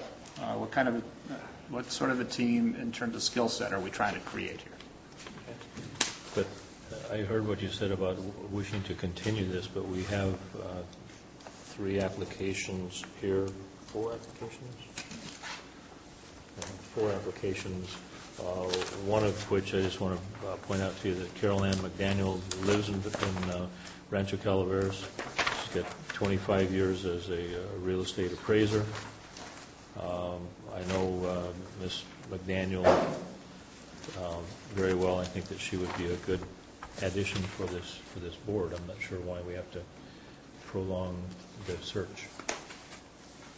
Well, I would like to see if I could find some other applicants also, so we have a range, at least of a couple of them from that area, Valley Springs area. Okay, further discussion by the board. You want to make a motion for a continuance? I would like to make a motion for a continuance. The next regular, wait a minute. Joe, sit down. The next regular meeting is December 7th. December 7th. So if we do a continuation to the next regular meeting, that would be December 7th. That's fine. I think that's plenty of time. Okay. All right. Is there a second? Excuse me. Shall we take public comment before? Usually on a continuation, we do not take public comment because people can come and comment on December 2nd or 7th. Otherwise, we just sort of go on and on with the item. So does the board wish to take public comment on a continuance? Not necessarily wish to, but doesn't want to block it. Yeah, that's fine. If Joe wants to speak, that's fine. Okay, Russ? I think we ought to give the gavel to Mr. Kelly. He seems to be. You're not going to wave it at me, are you, Mr. Thomas, like you've done in the past? Joe, my point is this. Number one, the notification on the board's website stated 2009 for all applicable dates. There isn't anybody in here that's applied that, except for me, my original application, which I asked John, shall I turn this one in or this one in? So I suggest if you do want to continue, as Supervisor Tofinelli says, put up a correct dated request. But I also find that it's a continuing thing here on this Assessment Appeals Board that it always comes to a continuance. You have 4 people, 1 opening. Take your pick. Do your best shot and go with it. If you gave sufficient enough time and people looked at it, other than Al Sagala that I know wanted to apply and he was turned down because of the time limit, maybe it should be left open. I can't really say. But I say you have 4 people, it's up to you. But I do say, put out the correct information when you request participation in these kind of things. Thank you. Marty Crane, Valley Springs. I understand that there was a time limit for all the applications to be submitted. You mentioned that there are 4. Are any of them from Copperopolis? Because I think I heard them say that the only areas that were not represented were Rancho, Valley Springs Rancho, and Copperopolis. And the Valley Springs Rancho area seems to me that it is very similar to other areas in the county where we have development, that sort of thing. But when you look at Copperopolis, it seems a little more unique. I know that where the residences are, it's very similar to Rancho, but then they have the lake and all those properties. And I just wonder if maybe it might, it's too bad we don't have an applicant from Copper. It just seems like a unique place where it might need to be represented. Any other public comments? Seeing none, I'm closing public comments. I'll bring it back to the board. I believe we had a motion and second on the board, on the floor. Did we or did we not? Motion to continue? Had a motion. Okay. And I will second. We need to, if you're looking for additional applicants, we need to reopen the application period till, when would it be? A week, 2 weeks in front of the December 7th board meeting? What would you prefer, Jeannie? What's I'm the thinking you normal might want to cutoff push it date? out another week to give enough time for advertising. Yes. Because of the furlough week. So it's December 1st? 14th. Oh, you want to push it out to the 14th? Yeah. And then the That gives cutoff enough time time. December 1st? Or December Or 7th? December 7th? The cutoff time. The cutoff time for 7th. applicants? Yeah. Be what? The The 7th. 7th. Cutoff time for the applications to be submitted to the clerk by December 7th. Okay. Brought back to the board On the for 14th. discussion and possible action on the 14th. Okay, All is right. that incorporated in the motion? Yes. Yeah, Is it could I incorporated? also add one other thing, which is that we correct the posting error that was referred to by Mr. Kelly, so that we have, and keep the four in And keep the place. 4 in place. Yeah, Yes, that's, okay. And Yes. and so you incorporate all That- that yes. in the motion. Is that incorporated in the second? Yes, it is. Okay, so we have that as a motion and a second then before the board with those incorporations or amendments. All in favor, so indicate by stating aye. Aye. Opposed? No. Opposed, no. Okay, then it passes on a 3 in favor, 1 opposed, and 1 absent vote of the Board of Supervisors, with Supervisor Thomas in the negative. Okay, that then completes something. 10. What? 10. Item 10. Okay, then we'll move to item 11. Discussion and possible action, the appointment of applicants to serve on the Commission on Aging. And apparently this has been being brought to us by our 3 oldest supervisors, Tofinelli, Walensky, and Thomas. I think there's a conflict of interest there. Who'd you call an oldest? Man, that's Well, I have my 39th birthday Technology, tomorrow. seniority, or You guys bringing this to us, or you want me to go to staff, or what? we are. We are bringing this to you. Okay, well, pick a spokesman and let's have at it. Well, I guess I can start because this was initiated by one of the appointments from my district that resigned from this commission. Commission on Aging. The Commission on Aging, and we took applications to fill that position. And apparently there was 3 applications that were submitted. And it's, to my knowledge, that I would like to appoint Don Amo to fill the position, and there's 2 alternates that need to be filled, which would be John Regalado and Helen Bravo as alternate. Is that the way The other 2, Yes, the other 2 of you also in support of that? Well, District 2 has always tried to have a representative and an alternate for all of our appointments, and John is the person from District 2 that would be the District 2 alternate. Okay. And then Helen Bravo would be an alternate you for on District board with 5? this? Is that? Currently, District 5 does not have a representative on this commission, so I would like to propose that Helen Bravo be that Okay, representative. so you're on board with what Gary is proposing? Well, he said incorrectly that she would be an alternate. My Oh, proposal So would be- each of those would be which would allow another appointment as an alternate. Oh, yes, this does say to serve a 3-year term. Yeah. Yes, and Helen Bravo would be that. And I'm in favor of that. Okay, when do you like to, well, is there any public comment? Joe? None, I close public comments right now. I bring it back to the board. Okay, who would like to make the motion?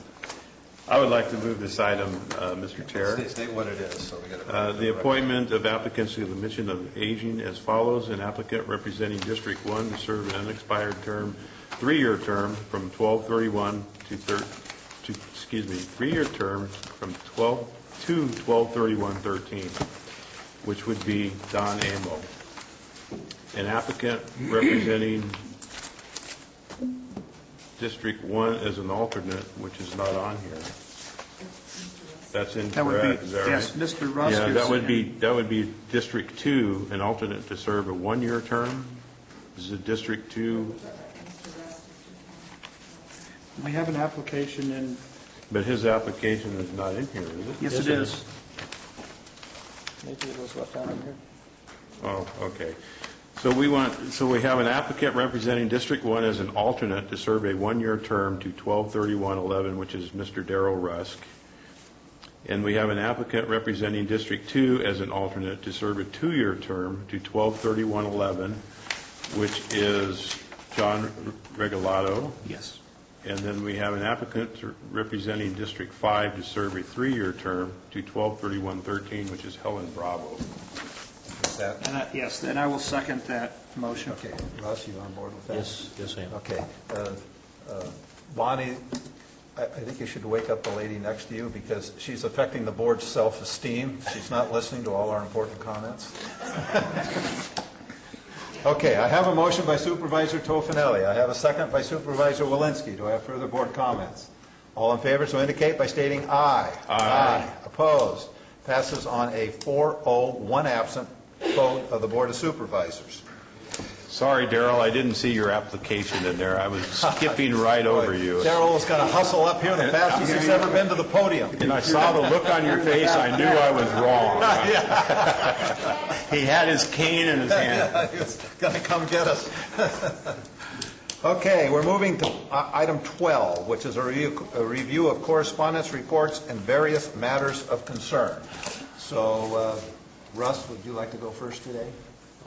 Yeah, my comments will be brief today. I just wanted to point out to the board that I went along with my wife yesterday to the Mountain Oak Health Center opening, or the open house that they had down the street over here at the corner of Highway 49 and Mountain Ranch Road.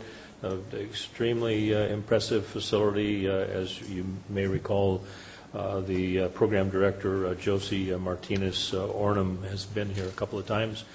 I have a good feeling about the success that organization is likely to receive in the community. I recommend that anybody who needs health services, this is a free clinic, essentially a free clinic at this present time. I saw Bonnie there, and you had your client Roger there, and I think all of our needs were very adequately attended to. Yeah, and we did. So I have no board-appointed responsibilities this week, so that concludes my report. Thank you, Russ. Gary. Well, I have nothing to bring before the board, Mr. Chair. However, it's always a but.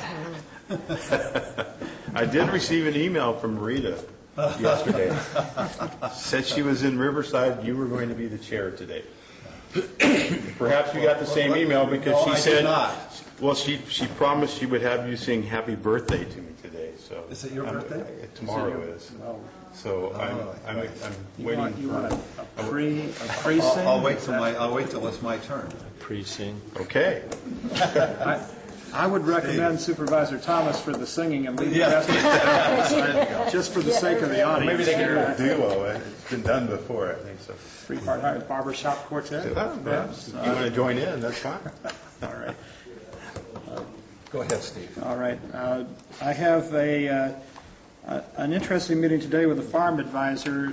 We're trying to work out a new approach to involving local ag community in school nutrition and trying to set up a pilot program at Railroad Flat School. So we're hoping that UC will play a role in helping set that up, and the nutritionist there was thought of as somebody who might have some things to say about the idea of eating a ho-ho with a chocolate milk chaser and calling it nutrition, and seeing what kind of experiments it has on child behavior. We'd like to do better than that, and I'm sure we can. Well, I'll speak in favor of that. Yes. Well, it's very interesting you're bringing that up. Local beef in the... I think that's because there was an article. article. Board. Yes, there's an article. I don't always agree with what San Francisco does over there, but there was an article I was reading in the newspaper that they are banning toys in Happy Meals at McDonald's or any other meals that produce a toy that aren't nutritionally to standards. So I thought that was very good. Anyway, I'm also. So you can't get a Happy Meal with your toy. No, all I can do is go to McDonald's and get a sad meal. I think that's going to be bad news for one supervisor, but the rest of us are unaffected. We have also tonight is the Amador Planning Commission's decision on the Buena Vista biomass plan, and so we are expecting news on that, and some of the conditions that will apply to it should be announced tonight. In the morning, on Wednesday, I have the Amador Calaveras Consensus meeting. That'll be in West Point. I have the RBEG Steering Committee in Sonora from 10 to 2 on Thursday, and the Emergency Preparedness meeting in West Point that evening. I have on Monday the Child Support JPA in Amador County. Does that complete your comments? That completes my comments. Okay. I just would like to give a report on the COG meeting that took place last Wednesday. This ought to be interesting. Very interesting meeting. Wake this lady up, Bonnie. She wants to hear it.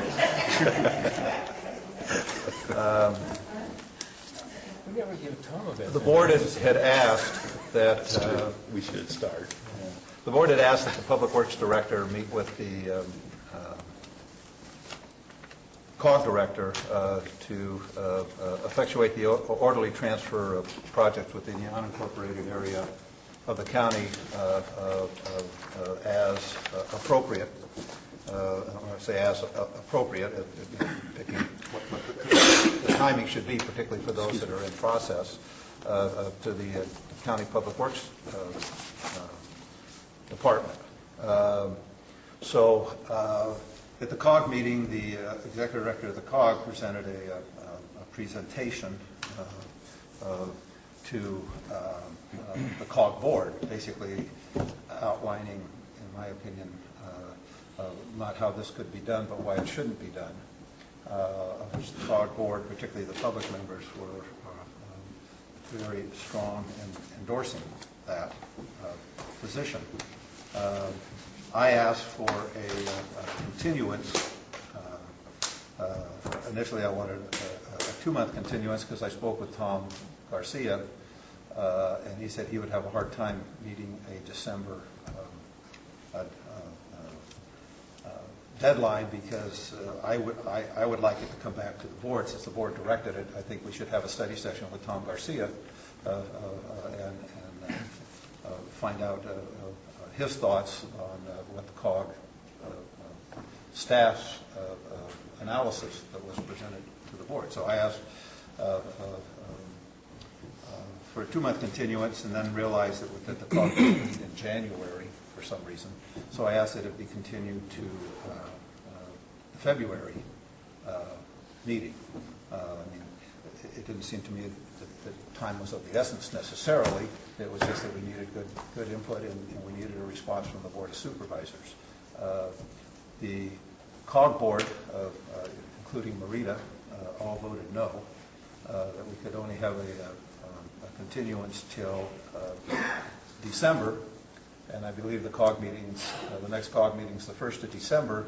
Well, the board doesn't even meet again until the 7th of December, so there's no way to have board input into the response. But it was very clear. The meeting's changed to the 8th. Huh? The meeting's on the 8th. Is it on the 8th now? Yes. Oh, okay.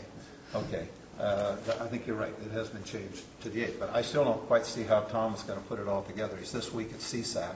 And it just, I guess, can he put it together to have a presentation before the Board of Supervisors then on the 7th. But, if you listen to the 3 public members, they would have liked to have killed it last Wednesday and in my opinion. They didn't really seem very interested in a board response, regardless of what that response might be. So it has been continued, at least by the COG board, not by this board, until the COG meeting on the 8th. The other issue that came up is they would like to appoint a public member. One of the public members' terms expires at the end of December, and they'd like to appoint a replacement at the December meeting. Again, I asked for a continuance till the February meeting, since we don't meet in January. Again, I was a lone COG member to support a continuance to the February meeting, and the reason I asked for a continuance is because we're redoing the joint powers agreement, and I believe, correct me if I'm wrong, Jeannie, it comes back to the board on the 7th. It's going to the city council on the 7th. And the board? And probably the 14th. 7th or the 14th. 7th at the city council, 14th Right. at the board of supervisors. Right. Okay. And the way it's being proposed right now, there will be a change in how the public members will be selected. And it didn't seem to me to make any sense to appoint somebody in December and basically have them go on the 1st of January. It seemed to me appropriate to wait until we acted on the joint powers agreement and then take action on the public member. In December. And what is currently on the table in the joint powers agreement hasn't been adopted by anybody. It could change radically, but what's currently on the table is to try for a little greater geographical diversification. And what's basically on the table is to say that that the 3 public members would come from the 3 supervisorial districts that do not have a board member represented on the COG board. So, for instance, the way the COG board is currently constructed, Marita and I are on the board's representatives on the COG board, so that the 3 public members would come from the 3 other supervisorial districts. Well, the individual whose term is up is John Ellis.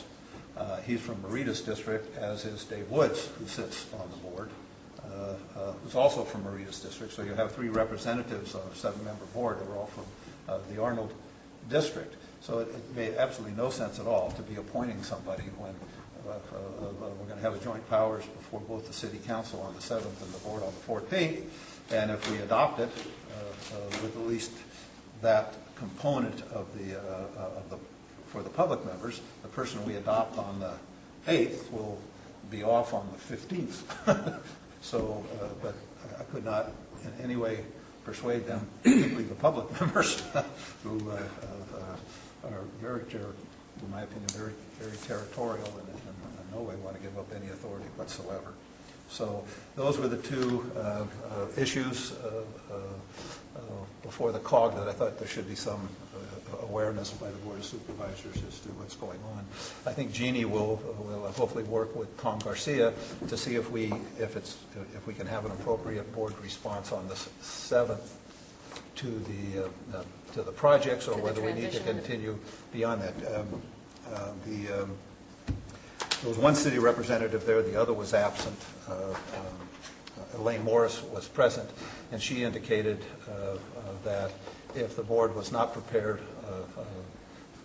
to do a response on the 7th, that she would in fact support an additional continuance. So I think the votes are there, but the public members were very adamant and very vocal.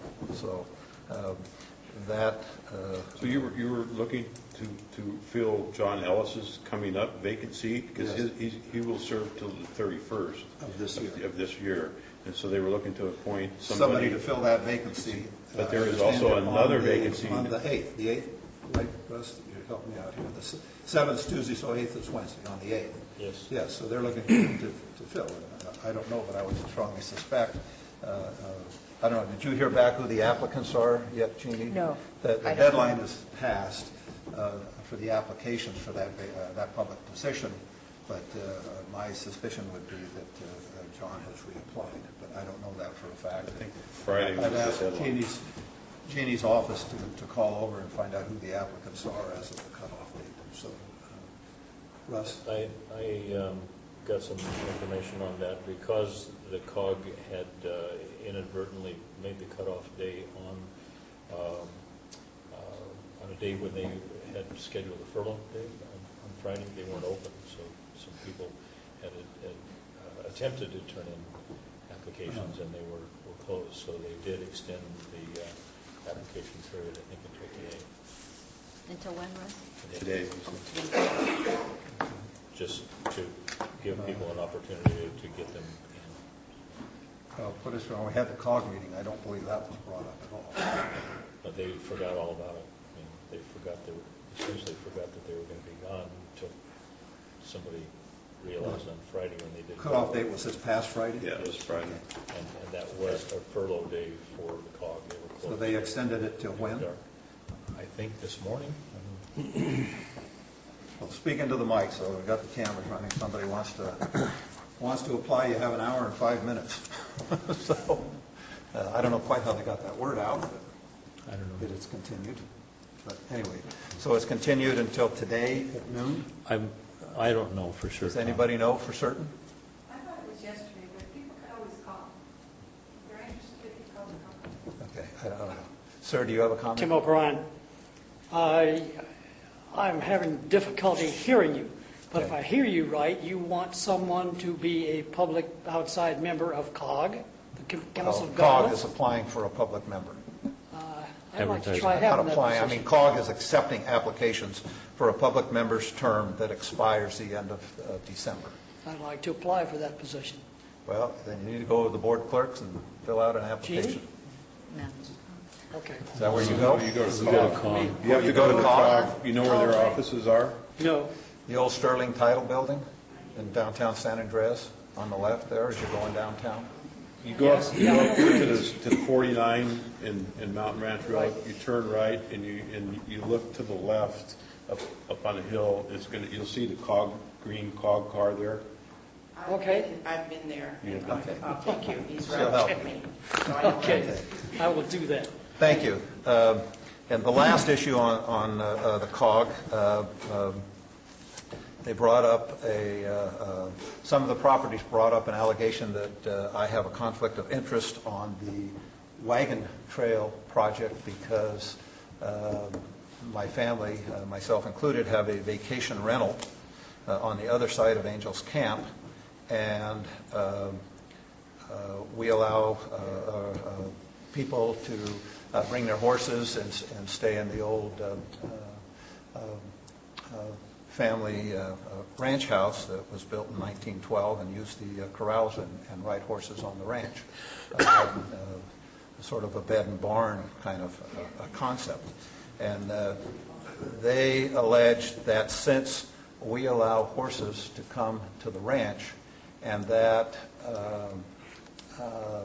when the new expressway is built, the Wagon Trail project, that I am an advocate of, to the extent possible, maintaining the integrity of the old State Highway 4 alignment as a collector road and also as a bicycle, pedestrian, and equestrian trails, because at that point there would be very low traffic volume on it. They alleged that I had a conflict of interest on the Wagon Trail project because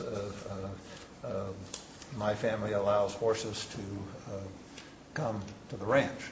I think that's a stretch by a whole long distance, and you were probably 2 or 3 miles. The house and the corrals are probably 2 or 3 miles from even from the Wagon Trail project. To me, it would be no difference than saying, well, I could have people stay at the house and walk the pedestrian trail, or people stay that bring bicycles and use the bicycle path, assuming, of course, that this even happens, and that'll be up to the board. And the Wagon Trail project probably won't be built for quite a few years yet, to put it mildly. I do not believe I have a conflict. I guess you can allege sort of anything. And I asked County Counsel, Mr. Jim Jones, if he'd comment on the conflict issue of if I brought it up under correspondence. He said he would, so maybe I'll ask Jim if he has a comment on the conflict of interest issue. First, ask him if he has any horses. If he had to recuse himself. Well, he has 2 feet, and he could walk a pedestrian path, so maybe he has a conflict too. Yes, the analysis of a conflict under the Political Reform Act is fairly complicated, but I think I've distilled it down to a couple of key points that apply here, and that I can summarize quickly. There are, in this context, a business relationship. There are 2 forms of potential conflict, where there's a direct relationship and an indirect relationship. What you describe is, at best, an indirect relationship between the governmental action and the possibility of an economic benefit.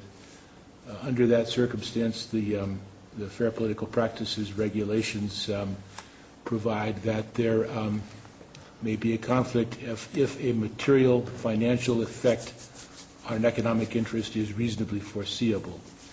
And so there's a couple of terms there that require definition.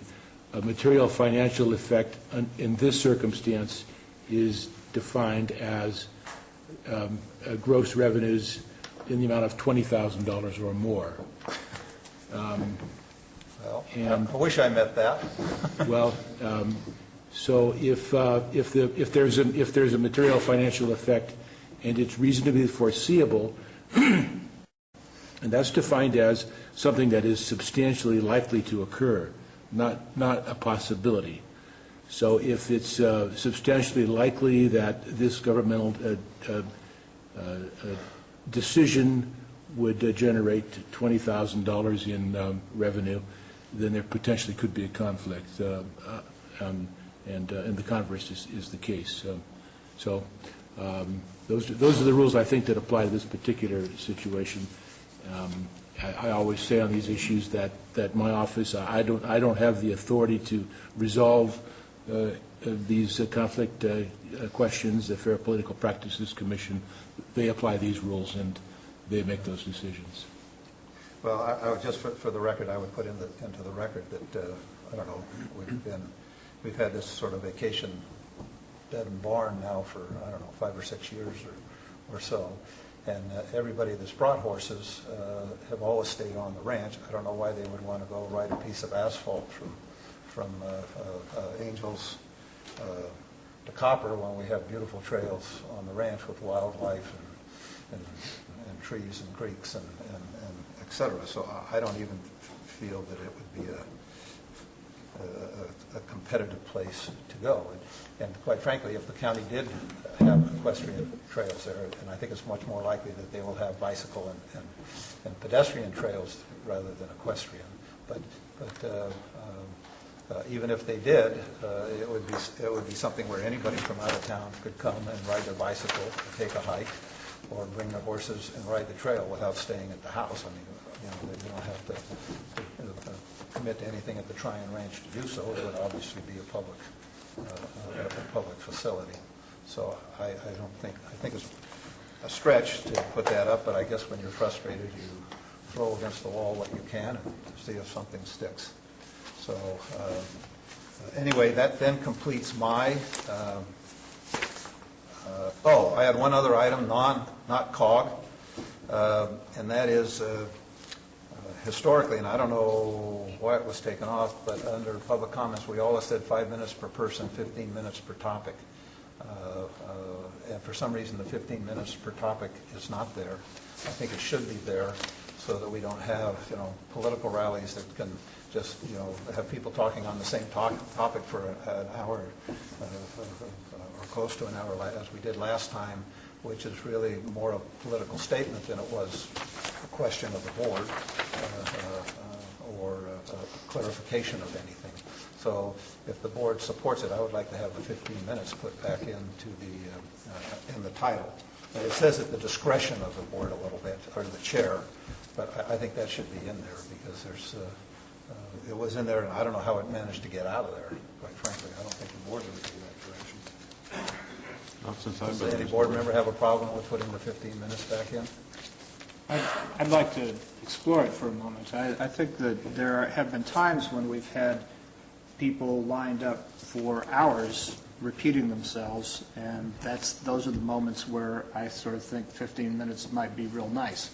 On the other hand, we have times where there is a real serious issue, and there are different positions within the attendees, and there's a dialogue that begins to happen that actually fleshes out an issue much more than we could do by ourselves. And so as long as the discretion is there, I think as a general rule, the 15 minutes per topic is a good one, but there are topics that actually are more complex, have a lot more nuance to it, and is worth fleshing out, and I think the chair should be able to extend at his or her discretion. Well, for all the years, and I've been chair many years, I guess, different times, but we always basically kept it at the 15 minutes, and then if it were to exceed the 15 minutes, what I always did is I asked the board for authorization to continue it, and if there was a majority of the board willing to do so, then as chair I continued it. So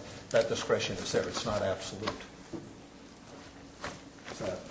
I'm in favor of that. In fact, I like it when you go to the board and get board approval rather than just the chair unilaterally deciding things. I mean, we're all here, there's 5 of us.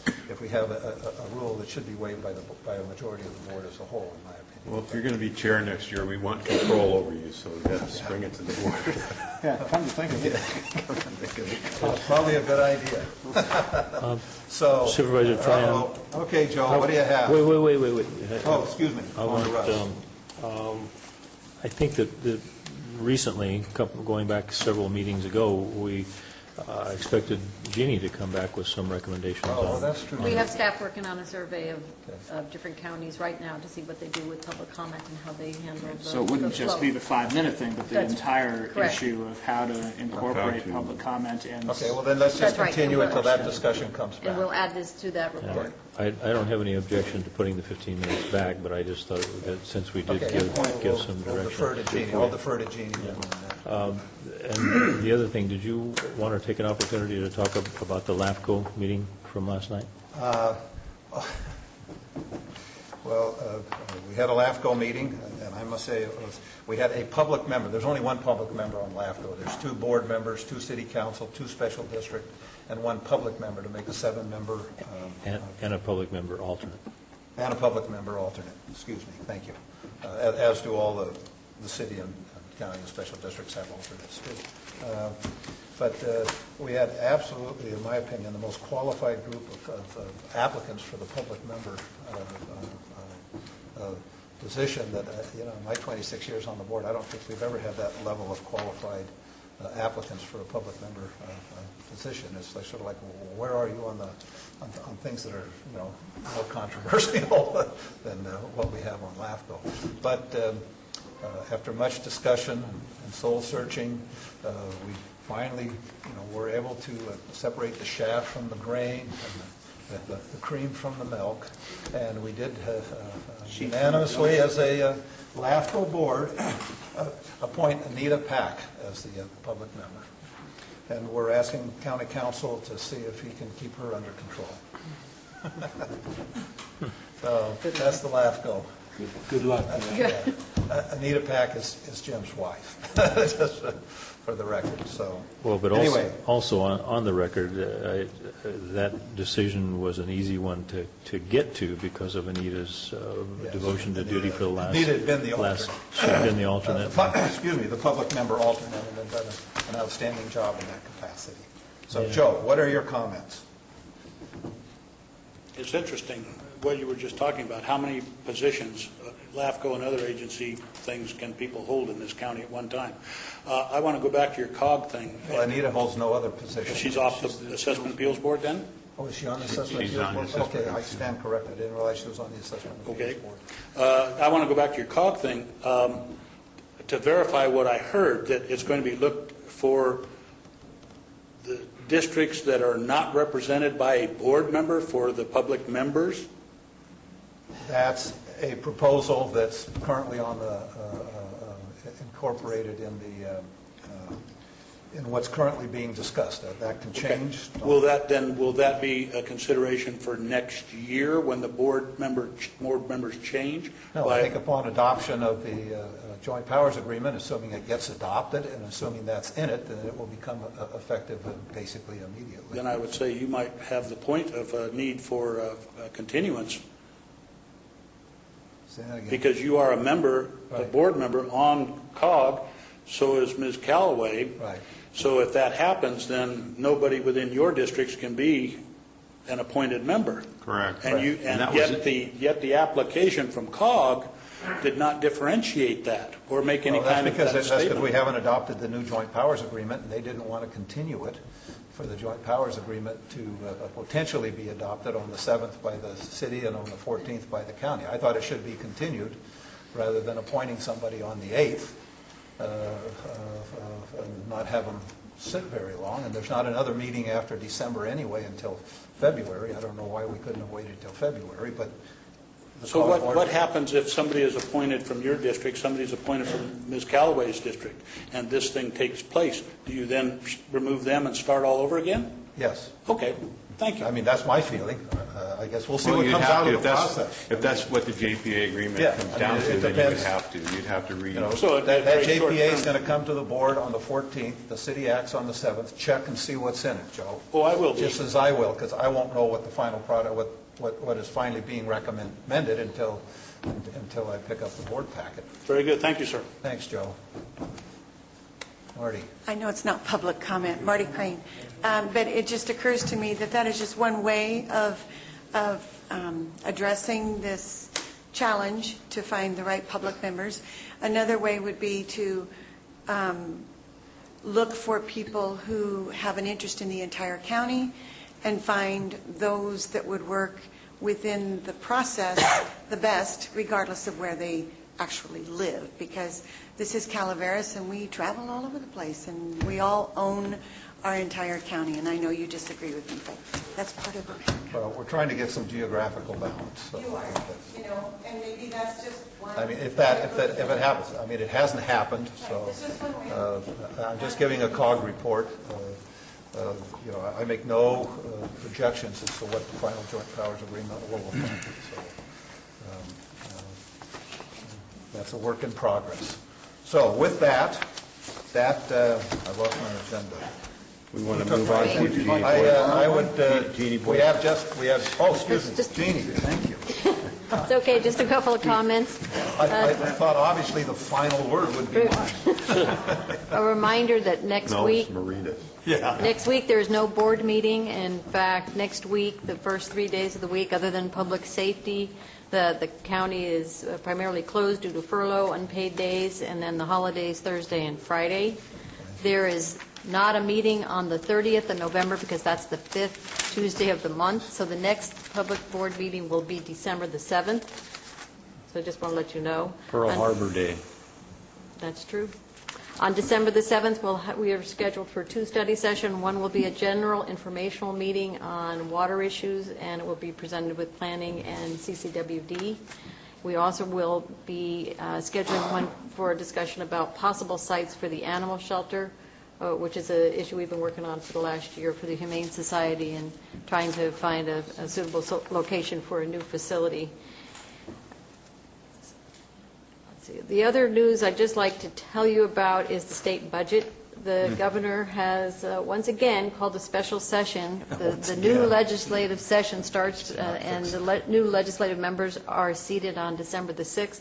He's called a special session on the budget for December the 6th, predicting a $6 billion state deficit for the current fiscal year and a $19.3 billion deficit for next year, essentially saying that the current budget deficit, is a result of a number of factors, some of the gimmicks that were put into place in the budget they just signed, some of the stimulus money that will no longer be available, increasing caseloads. It will be interesting to see if anything gets done in December. I don't think many of us hope or are going to hang our hat that anything will get resolved in December. But apparently our new governor-elect has begun to meet with both the Senate and the Assembly leadership to tackle the budget deficit come January when he date. Will that have some significant impact to us, seeing how Prop 22 passed? Right. So Prop what's- 22, Prop 25, Prop 26, there are a lot of, Jim and I have talked a bit about the potential impact for what that means for local jurisdictions, and the jury's still out. So Marita's at CSAC this week. She'll bring back some information to us. I think some of this will get resolved in the courts. I think we'll see more detail in the months ahead, but we'll continue to monitor it. Jeannie, since Prop 25 passed, which allows in the budget process tax increases without a two-thirds requirement, only a majority vote, the fact that he's calling a special session to address the budget, is that considered I mean, if they make any changes at all, is that then considered a budget item, and they can just increase taxes to any level they wish as a consequence of this special session? Jim, you can correct me if I'm wrong, but I don't think they can raise taxes with just a majority vote because of Prop 26. It's a budget passage, and I don't think it takes place until the... Say that again, because Prop 25 allowed that. Adoption of a budget. Within the process of adopting a budget, you can increase taxes with a majority vote. That was included in Prop 25. That's not my understanding, but I'll leave it to the legals, councils. I don't think that's correct. Well, That's what RCRC thought, and we had a very long discussion on it. Well, I think there was a concern that might be the inevitable result, but No, it was pretty plain in the language, in my opinion. Okay. We all read the language. It would have Did you read the language on that, Jim? It would have had to rescind some specific things that have already been passed. it doesn't overrule Prop 13. I mean, the constitutional Section 13. Oh, I mean, it's in it, but it's not, it isn't, well, wasn't Prop 25 constitutional? It is. Well, then if it's in Prop 25, it's also constitutional. I'd like to look at that with you, if you think that's not what it says. You have the... I'll be happy to look at it with you. Take a look at it again, because that was very strongly